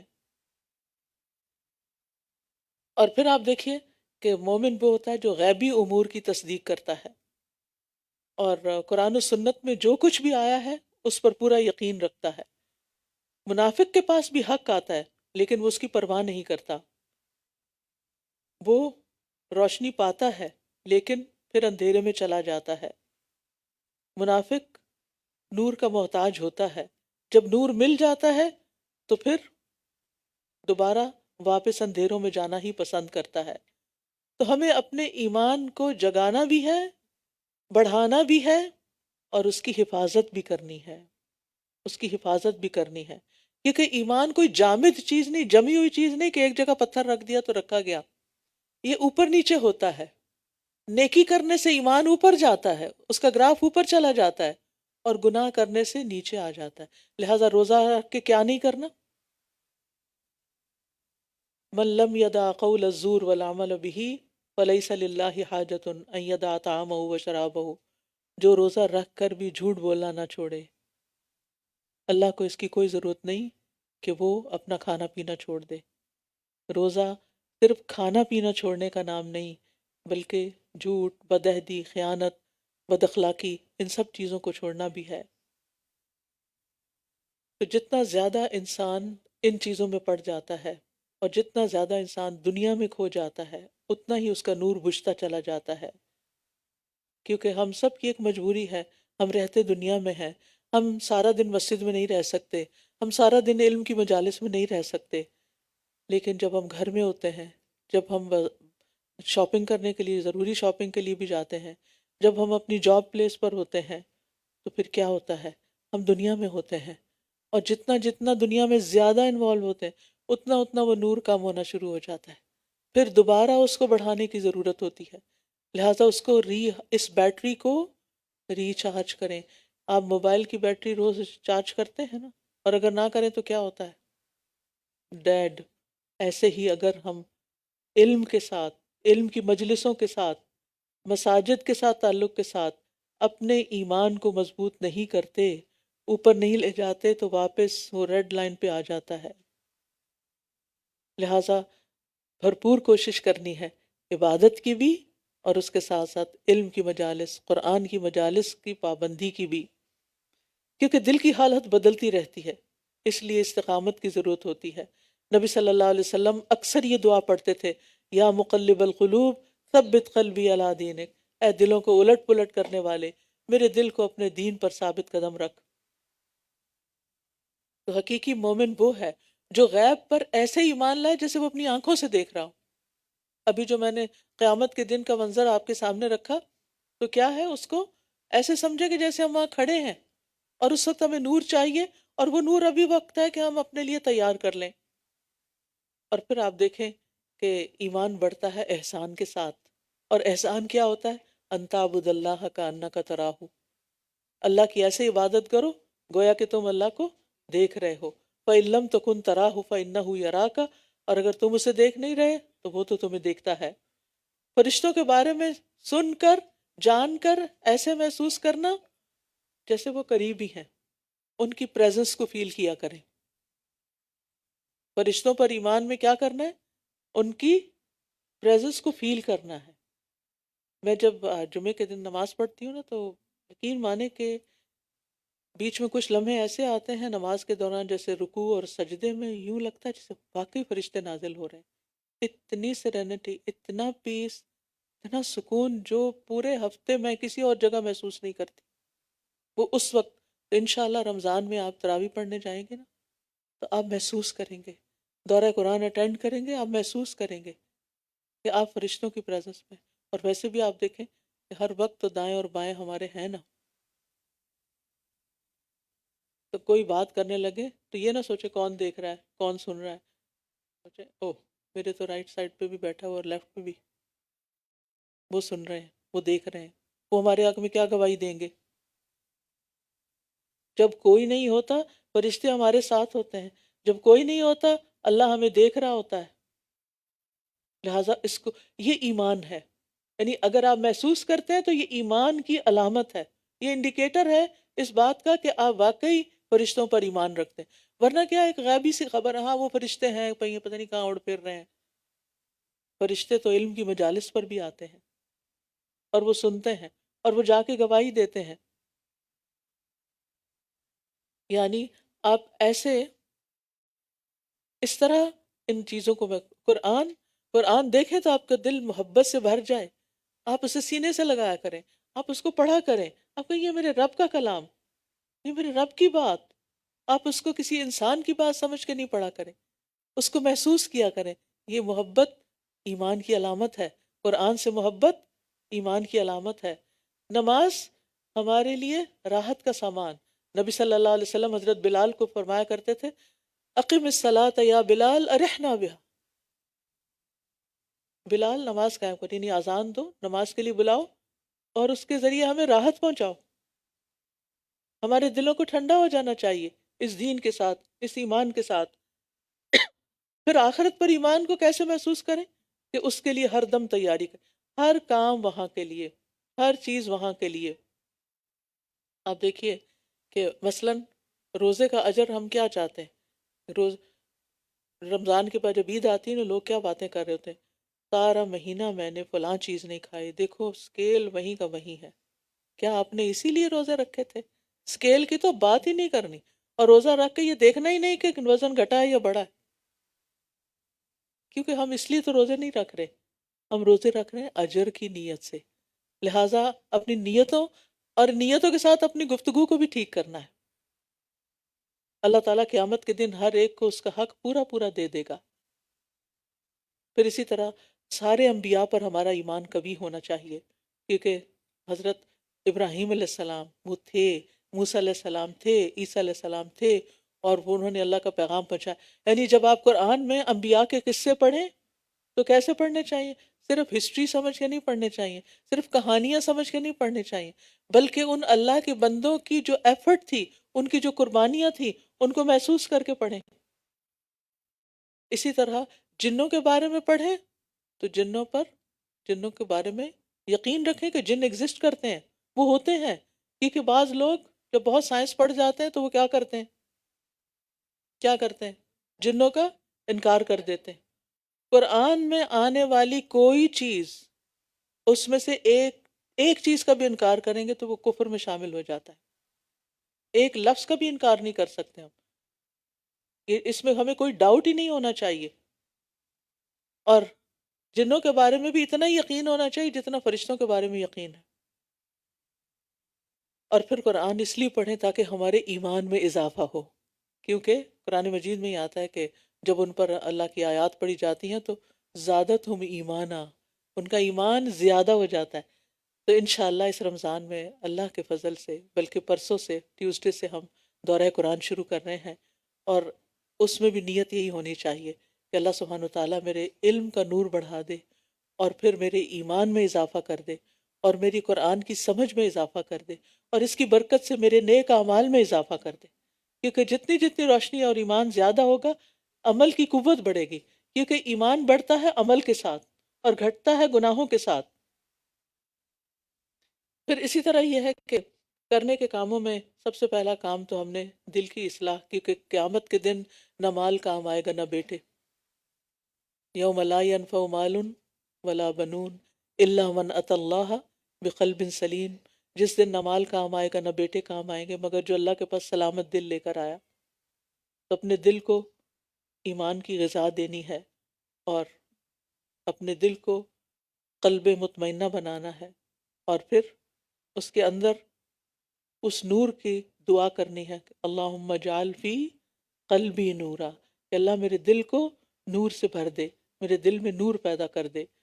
کیونکہ جب نور آتا ہے، جب روشنی آتی ہے تو حقائق واضح نظر آنے لگتے ہیں، کرنے کے کام کیا ہیں وہ سمجھ آنے لگتے ہیں، چھوڑنے کی چیزیں کیا ہیں سمجھ آنے لگتی ہیں. بعض اوقات شیطان ہمیں ڈیلیوژن میں مبتلا رکھتا ہے، دھوکے میں مبتلا رکھتا ہے، کچھ چیزوں کے بارے میں ہمیں کنفیوز رکھتا ہے، اور ہمارے عقائد میں بگاڑ پیدا کرتا ہے. لہٰذا شیطان کے دھوکے سے بھی بچنا ہے، شیطان کی چالوں سے بھی بچنا ہے، کیونکہ بعض اوقات شیطان برائی کو ہمارے لیے خوشنما بناتا ہے، اور بعض اوقات اعلیٰ درجے کے کام کو پیچھے کر کے کم درجے کے کام کو سامنے لے آتا ہے. لہٰذا شیطان کی چالوں سے بھی بچ کر رہنا ہے. پھر اسی طرح بعض لوگوں کے دل میں شیطان یہ کہتا ہے کہ تم ہو تو جہنمی، تو کر لو دنیا میں مزے، آگے تو تمہارے لیے جہنمی ہے. اس طرح کے خیالات سے بھی بچنا ہے، یہ بھی اس کی چالوں میں سے ایک چال ہے. حدیث کا دوسرا حصہ احتساب. احتساب کا معنی ہے کہ آپ اس دن اللہ کی ملاقات کے بارے میں سوچیں، اللہ کے دیدار کے بارے میں سوچیں، اور یہ جانیں کہ اس دن نیک اعمال ہی انسان کا سایہ ہوں گے حشر کے میدان میں جب اللہ سے ملاقات ہوگی. اور اس دن نجات اسی کے لیے جس کے پاس کچھ اچھے اعمال ہوں گے، اور اس کی وجہ سے اللہ تعالیٰ اس پر فضل فرمائے گا. تو روزے کا اجر جو ہے وہ اللہ کے ذمہ ہے. اللہ تعالیٰ فرماتے ہیں کہ الصوم لی وانا اجزی بہ، ابن آدم کا ہر نیک عمل خود اسی کے لیے ہے، مگر روزہ خاص میرے لیے، میں ہی اس کا بدلہ دوں گا. لہٰذا جو بدلہ اللہ تعالیٰ دیں گے اس سے بڑھ کر کون اچھا بدلہ دے سکتا ہے. قیامت کے دن روزہ سفارش کرے گا، لہٰذا خوشی سے روزہ رکھنا ہے کہ وہ ہمارے لیے قیامت کے دن نجات کا باعث بنے. پھر اسی طرح آپ دیکھیے، جو مال خرچ کرنا ہے ہم نے اللہ کے راستے میں، تو اس کو دنیا کے بینک میں رکھنے کی بجائے، دنیا کے خزانوں میں رکھنے کی بجائے آسمان کے خزانوں میں رکھیں. یعنی اپنی ضروریات سے زائد جو ہے اللہ کے راستے میں جب آپ دیں تو آپ کیا سمجھ کے دیں کہ یہ میں آسمان میں جمع کرا. دیکھیں آپ سنبھال کے رکھتے ہیں نا مال کو، ہر شخص کو مال سے پیار، اپنا بیگ سنبھال کے رکھتے ہیں، اپنا لاکر، اپنی کی، اپنی جہاں کہیں بھی آپ نے اپنی ویلیوبلز رکھی ہوتی ہیں، اپنا گولڈ وغیرہ سب کچھ. لیکن ہم زیادہ سے زیادہ حفاظت کرتے ہیں کس کی؟ جو ہم نے دنیا میں رکھا ہوا ہے، اور اس کی فکر نہیں کرتے کہ اس سے بھی محفوظ جگہ ہے. جب آپ کے دل میں خیال آئے نا کہ یہ یہاں سے کوئی اٹھا نہ لے یا کہیں گم نہ جائے، تو سوچیں اس سے زیادہ محفوظ جگہ کون سی ہو سکتی ہے؟ وہ آسمان میں ہے، وہ اوپر ہے. لہٰذا اس مہینے میں عام مہینوں کی نسبت، سارے سال کی نسبت دل کھول کر اللہ کے راستے میں خرچ کریں اور خاص طور پر دین کی ترقی کے لیے. اپنے مثال کے طور پر آپ سوچتے ہوں گے کہ چلو میں گھر میں ہی سن لیتی ہوں، روز کون جائے مسجد، کون جائے روز یہاں الہدا، کون آئے کہ آ کے دورہ قرآن سنے، گھر میں ہی سن لیتی ہوں تاکہ گاڑی کا پیٹرول بچے. کوئی بات نہیں، کہیں اور جانا ہے تو وہاں نہ جائیں، وہاں سے بچا لیں. لیکن دین کی مجلس میں آنے کے لیے اگر آپ کا پیٹرول بھی لگتا ہے، اور جتنا بھی لگتا ہے مجھے پتہ بہت مہنگا ہو گیا، لیکن وہ سب کچھ کس میں جائے گا؟ وہ آسمان کے خزانے میں جمع ہوگا. وہ اللہ کے راستے میں آپ اپنی گاڑی دوڑا رہے ہیں، ایک ایک قدم پر آپ کے لیے اجر ہے. لہٰذا اس میں آپ پریشان نہ ہوں. اور جب بندہ اللہ کے ساتھ سچا ہو جاتا ہے تو اللہ اس کے ساتھ وہ معاملہ کرتا ہے جو کسی اور کے ساتھ نہیں کرتا. اس کو وہاں سے رزق دیتا ہے کہ جہاں سے وہ سوچ بھی نہیں سکتا. کیونکہ اب ہم سب کو معلوم ہے جب ہم گھر میں سننے لگتے ہیں تو پھر کیا ہوتا ہے، تھک جاتے ہیں. تھک گئے ذرا ٹیک لگا لیں، ٹیک لگا لی تو تھوڑی سی نیند آ گئی، نیند آ گئی تو وہ ٹریک ہی کھو گیا، پتہ نہیں کہاں سے کہاں پہنچ گئے، یہ تو پتہ نہیں کیا بات کر رہی ہیں. چلو چائے بنا لیتے ہیں، ابھی تو رمضان نہیں شروع ہوا. وہ کچن میں آدھی آواز آئی آدھی نہیں آئی، یہ تو علم حاصل کرنا نہیں ہوتا. لہٰذا بہتر یہ ہے کہ جہاں موقع نہیں وہاں آپ 2-4 بہنوں کو ساتھ گھر میں بلا لیں اور ایک مجلس جمائیں، اور جہاں موقع ہے وہاں آپ پہنچ کر مجالس کا فیض اٹھائیں. پھر اسی طرح اس لیے صدقہ اس لیے بھی کرنا ہے کہ قیامت کے دن کئی گنا زیادہ بڑھا کے مجھے ملے گا، اس کا پروفٹ کئی گنا زیادہ ہے. من ذا الذی یقرض اللہ قرضا حسنا فیضاعفہ لہ واجر کریم، کون ہے جو اللہ کو قرض حسنہ دے پھر وہ اس کے لیے دگنا کر دے اور اس کے لیے عزت والا اجر ہے. اور پھر احتساب کا مطلب کیا ہے؟ ہر نئی کام اس لیے کرنا ہے کہ مجھے اس کا اجر آخرت میں ملے اور میں اس کے بدلے میں اللہ کا چہرہ چاہتی ہوں. اللہم اجعل عملی کلہ صالحا واجعلہ لوجہک خالصا ولا تجعل لأحد فیہ شیئا. اللہ صرف آپ کے لیے، صرف آپ، اونلی فار یو. جب بھی کوئی کام کریں، چاہے گھر کا کریں، چاہے آپ دین سیکھنے کے لیے نکلیں، تو بس اپنے آپ کو یہ ریمائنڈر دیتے رہے، یا رب only for you, only yours, یہ سب کچھ آپ کے لیے ہے. کہ اور یہ سچے دل سے کہیں، کیونکہ ایمان سچائی کا محتاج ہے، اور سچائی یہ ہے کہ ہم اپنے ساتھ بھی سچے ہوں، ہم اللہ کے ساتھ بھی سچے ہوں کہ جو کہہ رہے ہیں واقعی وی مین اٹ، اور ہم لوگوں کے ساتھ بھی سچے ہوں۔ اور اس میں آپ دیکھیے کہ بہت سے ایسے واقعات آتے ہیں جس سے پتہ چلتا ہے کہ لوگوں کے لیے دنیا میں ان کی سچائی کی وجہ سے اللہ نے ان کو خیر سے نوازا۔ وہ جو 3 لوگ تھے نا جو کسی غار میں پھنس گئے تھے، تو اس وقت انہوں نے جو اپنے نیک اعمال پیش کیے تھے ان میں سے ایک سچائی بھی تھی، کیونکہ یہ لوگ سچائی کے ساتھ وہ سب نیک عمل کر رہے تھے، اخلاص کے ساتھ کر رہے تھے۔ پھر اسی طرح اپنے قول میں سچا ہونا، اپنے فرائض کی ادائیگی میں سچا ہونا، اور اس سچائی سے انسان کے اندر ایمان بڑھتا ہے۔ اپنے ارادوں میں سچا ہونا، ارادوں میں سچا ہونا کیا ہے؟ جب ارادے میں انسان سچا ہوتا ہے نا تو اس کے اندر سستی نہیں آتی، پھر وہ ڈھیلا نہیں پڑتا، پھر وہ پیچھے نہیں رہتا، پھر وہ ہمت نہیں ہارتا۔ ورنہ اگر سستی آ جائے تو پھر کہتا ہے اچھا پھر بعد میں کر لوں، انشاءاللہ اگلے سال کر لوں گی، پھر صحیح کبھی، ابھی مشکل ہے۔ نہیں، اپنے ساتھ جب نیت کر لی تو بس اب کر کے دکھائیں۔ پھر آپ دیکھیے کہ رمضان میں ہر روز آپ نے اپنا ایمان چیک کرنا ہے، بڑھ رہا ہے گھٹ رہا ہے، بڑھ رہا ہے گھٹ۔ آپ میں سے بہت سے لوگ اپنا بی پی روز چیک کرتے ہوں گے، شوگر چیک کرتے ہوں گے، ڈیلی روٹین میں ہے، اس کو بھی روٹین میں رکھیے، اپنے اندر جائزہ لکھیے، جھانکتے رہیے، بڑھ رہا ہے گھٹ رہا ہے، زیادہ ہو رہا ہے کم ہو رہا ہے، کیونکہ زیادہ ہونے کی علامت کیا ہے کہ آپ کا عمل اور زیادہ ہو جائے گا، آپ اور خوشی سے کام کریں گے، آپ کے دل کے اندر کا اطمینان بڑھنا شروع ہو جائے گا، آپ کے دل کے اندر ایک ٹھنڈک پیدا ہونی شروع ہو جائے گی۔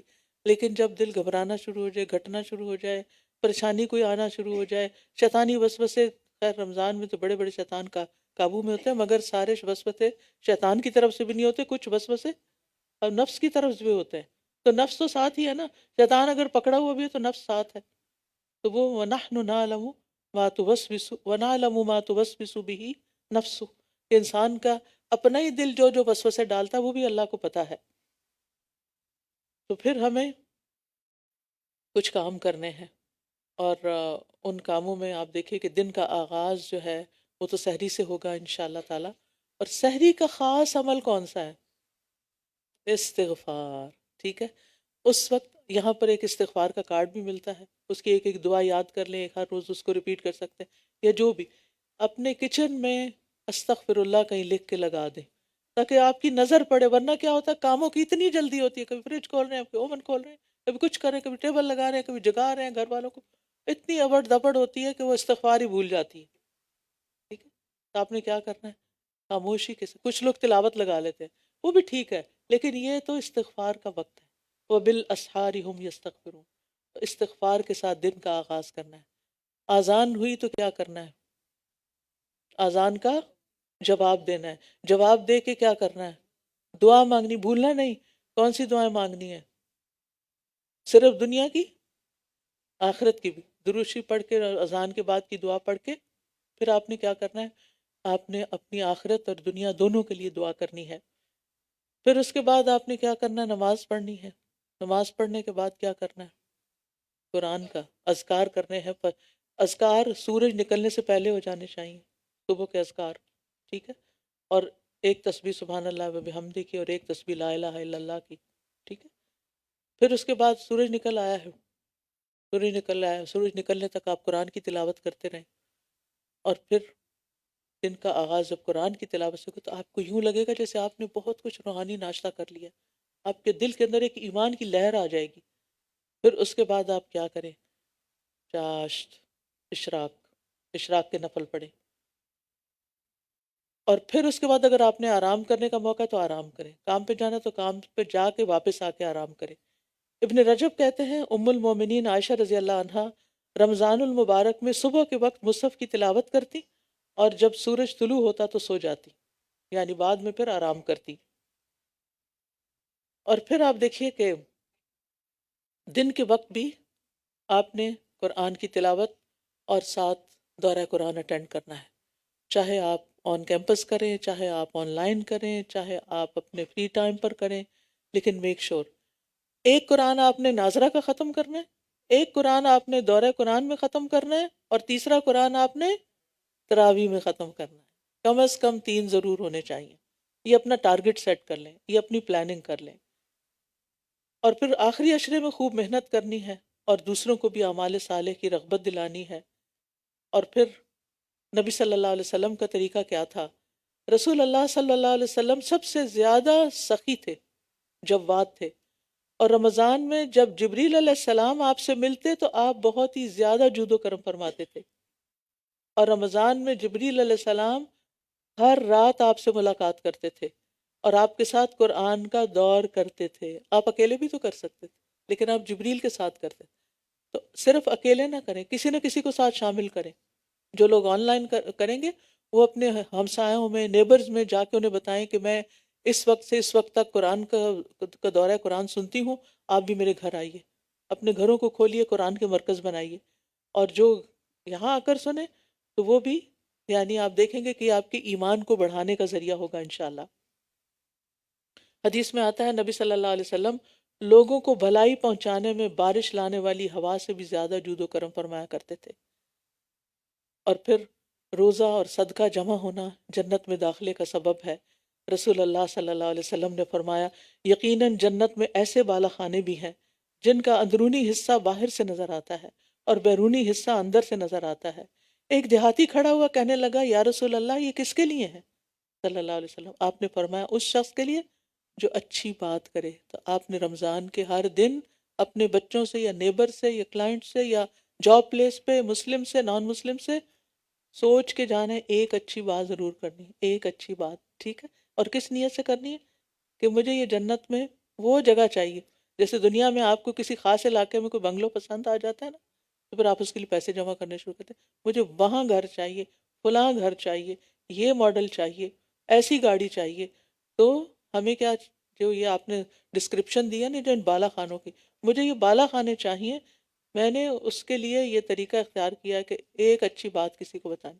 اگر خود نہیں بتانی آتی تو کسی کو دورہ قرآن کا لنک شیئر کر دیں، کسی کو کوئی کارڈ دے دیں، کتاب دے دیں. بک سٹور یہاں کھلا ہوگا، روزانہ کچھ نہ کچھ ایسی چیز لے کر آپ کسی نہ کسی کو دیں تاکہ آپ کے لیے صدقہ جاریہ بنے. دوسرا کام کھانا کھلائے. اور جیسے میں نے آپ سے ذکر کیا کہ اس کا بھی اہتمام کرنا ہے. چاہے گھر والوں کو ہی کھلائیں، اگر کسی اور کو کھلائیں، ہمسایوں کو کھلائیں، دوستوں کو کھلائیں، رشتہ داروں کو کھلائیں، غریبوں کو، مسکینوں کو، یتیموں کو، کچھ بھی جتنا آپ کر سکتے ہیں.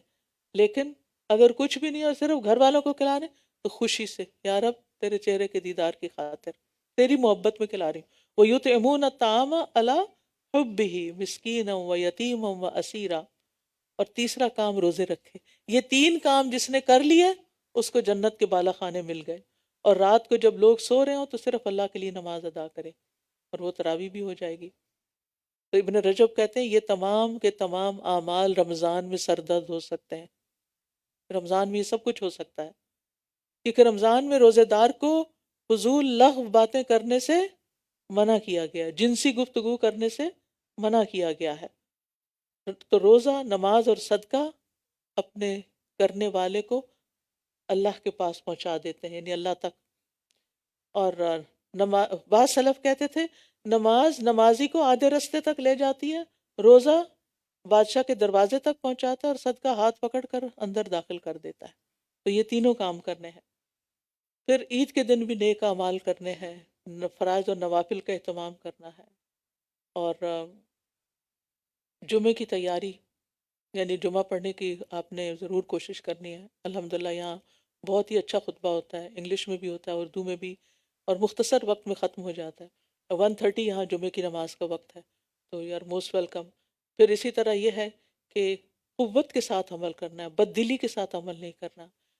ایمان بڑھانے والے کام کرنے ہیں. زیادت الایمان بالعلم و زیادت الایمان بالعمل. زیادت الایمان بالعلم، علم کے ذریعے ایمان بڑھانا ہے اور عمل کے ذریعے ایمان بڑھانا ہے. اور تیسری چیز کائنات میں غور و فکر کے ذریعے. تو عبادت میں اضافہ چاہتے ہیں تو اپنے اندر شکر پیدا کریں. اللہ جب بھی نماز پڑھ لینا اچھی سے، اللہ تیرا شکر تو نے آج کا روزہ بڑا اچھا کروا دیا، آج کی نماز بڑی اچھی ہوگی، اللہ تیرا شکر، اللہ تیرا شکر. ہر نیک کام کر کے شکر ادا کرنا تاکہ مزید نیک کام کر سکیں، کیونکہ نیکیوں کی توفیق اللہ ہی دیتا ہے. اور ایک اور کام کرنا ہے، چھپے ہوئے نیک عمل کرنے ہیں جو کسی کو بھی نہ پتہ ہو، کسی کو پتہ ہی نہ چلے، خاموشی سے. کیونکہ سلف صالحین جو تھے وہ اپنے اعمال کو مخفی رکھتے تھے. مثلا اس کا طریقہ کیا ہے؟ کوئی آپ سے پوچھے اچھا اس رمضان میں آپ نے کتنا قرآن پڑھا ہے؟ آپ کہیں گے میں نے تو 3 پڑھ لیے ہیں، 5 پڑھ لیے ہیں وغیرہ. آپ نہیں بتانا چاہتے. اگر نہیں بتائیں اور آپ غلط بتائیں تو جھوٹ ہوگا، اور اگر بتائیں تو کیا بتائیں؟ انہوں نے کہا بس جو اللہ نے توفیق دی پڑھ لیا. ظاہر مت کریں کہ کتنا پڑھ، کتنا صدقہ کیا، کس کو دیا، کہاں دیا. چپکے سے یہ باکسز رکھے ہوئے، چپکے سے مٹھی بند کر کے ڈال دیں، کسی کو نہیں پتا کس کیا دیا، اللہ کو صرف پتا ہے. تو خفیہ عمل، آپ کے اور اللہ کے بیچ میں کچھ سیکرٹس ہونے چاہیے، راز ہونے چاہیے، وہ صرف قیامت کے دن جا کے کھلیں، یہاں کسی کو نہ پتہ چلے. اور ہر نیک عمل کرنے کے بعد دعا، اس کے قبول ہونے کی بھی دعا کرنی ہے کہ یا اللہ تو ہم سے قبول کر لے. تو رمضان مبارک مہینہ، برکت کا معنی ہوتا ہے کسی خیر کا بڑھنا، اور اس لیے اس میں زیادہ سے زیادہ خیر کمانا ہے. ہر روز ایک فرشتہ پکارتا ہے جب رمضان کا مہینہ آتا ہے، تو کیا کہتا ہے؟ یا باغی الخیر ابشر و یا باغی الشر اقصر حتی ینقضی رمضان. اے خیر کے طالب آگے بڑھ، اے شر کے طالب رک جا، یہاں تک کہ رمضان ختم ہو جاتا ہے. نمازوں کی حفاظت بھی کرنی ہے، اول وقت پڑھنے ہیں، فرائض، سنتیں، نوافل، رات کا قیام، اس پر آپ نے توجہ کرنی ہے. قرآن سے زیادہ سے زیادہ تعلق جوڑنا ہے. امام مالک جو تھے جب رمضان آتا تھا حدیث کی مجلس بند کر دیتے تھے اور صرف قرآن کے ساتھ لگ جاتے تھے. اور پھر قرآن کی تلاوت کا تو آپ کو معلوم ہی ہے، ان الذین یتلون کتاب اللہ واقاموا الصلاۃ وانفقوا مما رزقناہم سرا وعلانیہ یرجون تجارتا لن تبور. جو لوگ اللہ کی کتاب کی تلاوت کرتے ہیں اور انہوں نے نماز قائم کی اور جو ہم نے انہیں دیا اس میں سے پوشیدہ اور ظاہر خرچ کیا، وہ ایسی تجارت کی امید رکھتے ہیں جو کبھی برباد ہی نہیں ہوگی. وہ ایسا بزنس ہے جو کبھی خسارے میں نہیں جائے گا. اور پھر آپ دیکھیے کہ نبی صلی اللہ علیہ وسلم نے فرمایا بے شک کوئی ایسی چیز نہیں جو زیادہ افضل ہو جس کے ذریعے تم اللہ کی طرف رجوع کر سکو سوائے اس کے جو اللہ کی طرف سے آئی ہے، یعنی قرآن. تو قرآن کو لازم پکڑنا ہے، یہ اللہ تعالیٰ کے قرب حاصل کرنے کا ذریعہ ہے. اور دوسرا قرب سجدے میں ہوتا ہے نا. سب سے زیادہ انسان کس میں ہوتا ہے قریب؟ اللہ کے سجدے کی حالت میں. لہٰذا سجدہ اور تھکاوٹ کے باوجود رات کا قیام اللہ تعالیٰ توفیق دے دیتا ہے. اور قیام میں نبی صلی اللہ علیہ وسلم کا قیام کتنا ہوتا تھا؟ پاؤں پر، پنڈلیوں پر ورم آ جاتا تھا. تو جب آپ کی پنڈلیوں اور پاؤں پہ ورم آیا آپ خوش ہویا کریں، کہیں یہ تو نبی صلی اللہ علیہ وسلم کی سنت ہے، اللہ نے مجھے بھی چن لیا. کیونکہ بعض لوگوں کے زیادہ آ جاتا ہے، بعض لوگوں کا کم ہوتا ہے. اور ایک اور آخری چیز، خوب دعائیں کرنی ہیں. اٹھتے بیٹھتے چلتے پھرتے جو چاہیے اللہ سے مانگتے جائیں، کیونکہ روزہ دار کی دعائیں قبول ہوتی ہیں. ابھی جو آپ نے آیت سنی تھی جس میں اللہ تعالیٰ فرماتے ہیں جب میرے بندے تجھ سے میرے بارے میں سوال کریں تو بے شک میں قریب ہوں، پکارنے والے کی دعا قبول کرتا ہوں جب وہ مجھے پکارتا ہے. تو لازم ہے کہ وہ میری بات مانیں اور مجھ پر ایمان لائیں تاکہ وہ ہدایت پا جائے.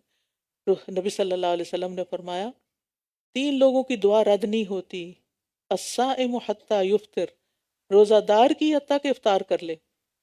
تو رمضان کے ہر دن اور رات میں دعا قبول ہوتی ہے. ٹھیک ہے. نبی صلی اللہ علیہ وسلم فرمایا ہر مسلمان کی رمضان کے دن اور رات میں ایک دعا ایسی ضرور ہوتی ہے جو قبول ہو جائے. یعنی اگر ساری نہ بھی ہو کوئی ایک ہو جائے گی. پتہ نہیں وہ ایک ہونے سے کتنا ہم پار لگ جائیں. اور لیلۃ القدر میں خصوصی طور پر آخری عشرے میں اور پھر طاق راتوں میں اور لیلۃ القدر میں اللہم انک عفو تحب العفو فاعف عنا. پھر لوگوں کے پھر اور ساتھ ساتھ صدقہ خیرات میں روزے افطار کرانا، دن میں بھی خرچ کرنا ہے رات میں بھی کرنا ہے. کیونکہ قرآن مجید میں آتا ہے الذین ینفقون اموالهم باللیل والنہار، وہ لوگ جو اپنے مال دن کو بھی خرچ کرتے ہیں رات کو بھی کرتے ہیں. تو رات کو عام دنوں میں تو نہیں ہم کر سکتے. تو رمضان میں کیا ہوتا ہے مسجد جاتے ہیں تو آپ پہلے سے ہی چینج لا کے رکھ لیں اور جب نکلنے لگے تو ساتھ لے جائیں اور مسجد کے باکس میں ڈیلی ڈالیں. چاہے $1 ڈالیں، چاہے 50 سینٹ ڈالیں، لیکن ڈیلی کریں. کوئی پتہ نہیں کس دن کا کتنا قبول ہو جائے. جی آن لائن والے انانیمس کلک کر سکتے ہیں بغیر نہیں بتانا چاہتے کہ کون ہے. تو ہماری ویب سائٹ کے اوپر انشاءاللہ اس کا پورٹل موجود ہے. اور صدقہ جو ہے وہ گناہوں کو مٹانے کا سبب ہے، آگ سے بچانے کا سبب ہے، عرش کے سائے میں جگہ کا سبب ہے، اور پھر یہ ہے کہ صلہ رحمی سے عمر بھی بڑھتی ہے اور رزق بھی بڑھتا ہے. لہٰذا رشتہ داروں کو صرف کہیں سے اٹھا کے کوئی میسیج نہیں فارورڈ کر دینا، بلکہ دعا دینی یا کوئی اچھی چیز فارورڈ کرنی، کوئی اچھی بات بتانی ہے جو اوتھینٹک ہو. تو اس نیکی سے عمر میں اضافہ ہوتا ہے، رزق میں اضافہ ہوتا ہے. اور آپ سب کو دعوت دیتی ہوں کہ خود بھی اور اپنی کم از کم 5 دوستوں کو دورہ قرآن میں شریک کریں. کم از کم 5 لوگ آپ کے ہاتھ سے اس قرآن کی مجلس میں حاضر ہوں، کیونکہ خیرکم من تعلم القرآن وعلمہ، تم میں سے بہترین لوگ وہ ہیں جو قرآن سیکھیں اور سکھائیں. تو اور پھر دعاؤں کے علاوہ ساتھ ساتھ ذکر کرتے رہنا ہے، کم از کم دن میں 100 بار استغفار، سید الاستغفار، نبی صلی اللہ علیہ وسلم پر درود، لا حول ولا قوت الا باللہ کی تسبیح، اور ساتھ ساتھ زبان کی حفاظت بھی کرنی ہے. ٹھیک ہے، لغو باتیں نہیں کرنی، کیونکہ جب آپ اپنے آپ کو غیر اہم سے بچائیں گے تو اہم کام کر سکیں گے. سوشل میڈیا بند، سوائے ضروری میسیجز کے. باقی چیزیں اگر آپ نہیں دیکھیں گے تو ہو سکتا ہے بعد میں بھی آپ کو اللہ تعالیٰ توفیق دے اور لغو سے آپ پرہیز کریں. نبی صلی اللہ علیہ وسلم نے فرمایا روزہ صرف کھانا پینا چھوڑنے کا نام نہیں، بلکہ روزہ تو لغو اور رفث سے بچنے کا نام ہے. اگر روزے کی حالت میں تمہیں کوئی گالی دے یا جہالت کی باتیں کرے، نہیں کوئی لڑنے آ جائے تو کہہ دو میں روزے دار ہوں، میں تو روزے دار ہوں. اور پھر رمضان کا استقبال اپنے دلوں کو صاف کر کے، تاکہ خوب خوب نور برسے ان پر. تو اللہ تعالیٰ سے دعا ہے کہ اللہ تعالیٰ ہمارے ایمان میں اضافہ کرے اور ہمارے نور میں اضافہ کرے، ہمارے علم میں اضافہ کرے، ہمارے عمل میں اضافہ کرے، اور رمضان اس طرح گزرے کہ ہمارے پچھلے سارے گناہ معاف ہو چکے ہوں، ہمارے گناہوں کے بوجھ ہٹ چکے ہوں. اللہ تعالیٰ اس کی برکت سے ہمیں ہماری دنیا کے کاموں کو بھی بہترین کر دے، ہمیں صحت اور عافیت عطا فرمائے، اور ہمیں نیکی کے مواقع سے بھرپور فائدہ اٹھانے کی توفیق دے.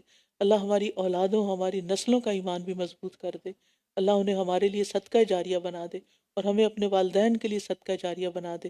اللہ ہماری نمازوں میں خشوع پیدا کر دے، ہمارے ہر نیک عمل میں اخلاص پیدا کر دے. اللہ سبحانہ وتعالیٰ دنیا بھر کے مسلمانوں کی مدد فرمائے، خاص طور پر غزہ کے مسلمانوں کی جو اس وقت قسم و پرسی کی حالت میں ہیں. اللہ ان پر اپنی رحمت نازل کرے اور ان کی تکلیفوں کو دور کر دے اور ان کو اجر عظیم عطا کرے. اللہ تعالیٰ ان ساری آنے والی بہنوں کے کا آنا قبول فرمائے، ان سب کے دکھ درد غم تکلیفیں پریشانیاں دور فرمائے، اور مستقل مزاجی کے ساتھ اور ثابت قدمی کے ساتھ آتے رہنے کی توفیق عطا فرمائے. اللہ تعالیٰ ہم سے اس کو قبول کرے اور ہماری نیتوں میں اخلاص پیدا کر دے، اور انتظامیہ کو اللہ تعالیٰ بہترین جزائے خیر دے جو آنے والوں کا استقبال کرتے ہیں اور ان کے لیے جگہ تیار کرتے ہیں. اللہ سبحانہ وتعالیٰ ہم سب سے راضی ہو جائے. وآخر دعوانا ان الحمد للہ رب العالمین. سبحانک اللہم و بحمدک، اشہد ان لا الہ الا انت، استغفرک و اتوب الیک. السلام علیکم ورحمۃ اللہ وبرکاتہ. ویاکم. کوئی بات آپ کہنا چاہیں، کرنا چاہیں، یو آر موسٹ ویلکم.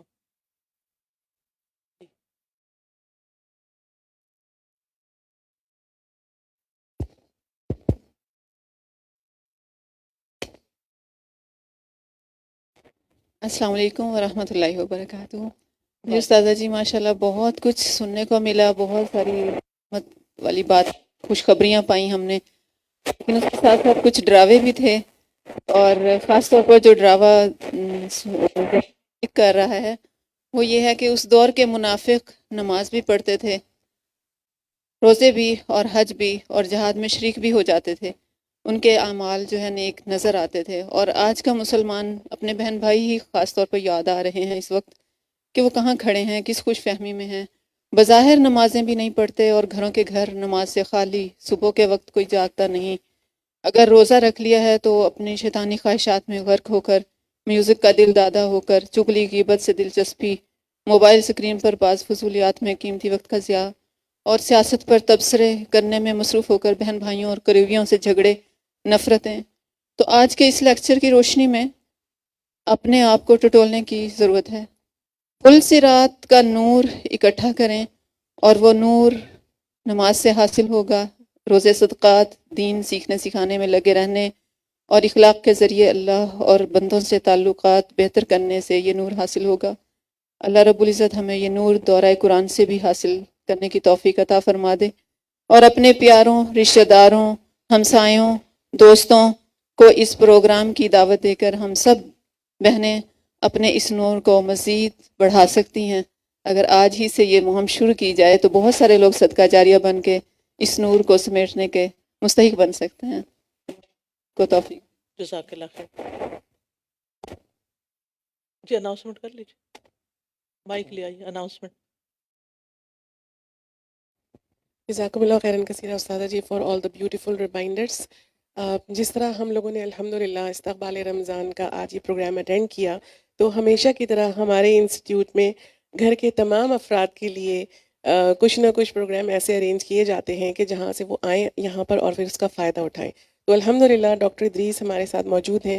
تو بردرز کے لیے ویلکم رمضان کا اسپیشل پروگرام سیٹرڈے مارچ 2 شام 7 بجے سے 8 بجے تک ترتیب دیا گیا ہے۔ تو آپ اپنے گھر کے مردوں کو سب کو ضرور موٹیویٹ کریں کہ وہ اس پروگرام میں شریک ہوں، اور جیسے استاذہ جی نے کہا کہ ہم اپنے ساتھ یہ سفر جو ہماری ایمان افروزی کا سفر ہے اس خاص رمضان میں، تو اس میں ہم اپنے سب گھر والوں کو شامل کریں۔ تو زیادہ سے زیادہ گھر کے مردوں کو موٹیویٹ کریں، کیونکہ صرف ویلکم رمضان ہی کا پروگرام نہیں بلکہ سر ادریس انشاءاللہ نماز نبوی صلی اللہ علیہ وسلم، تعلیم، مسائل اور احکام، یہ پروگرام بھی شروع ہو رہا ہے مارچ 4 سے، اور منڈے ٹو فرائیڈے یہ پروگرام ہوا کرے گا دن کے 12 بجے سے 1:15 بجے تک۔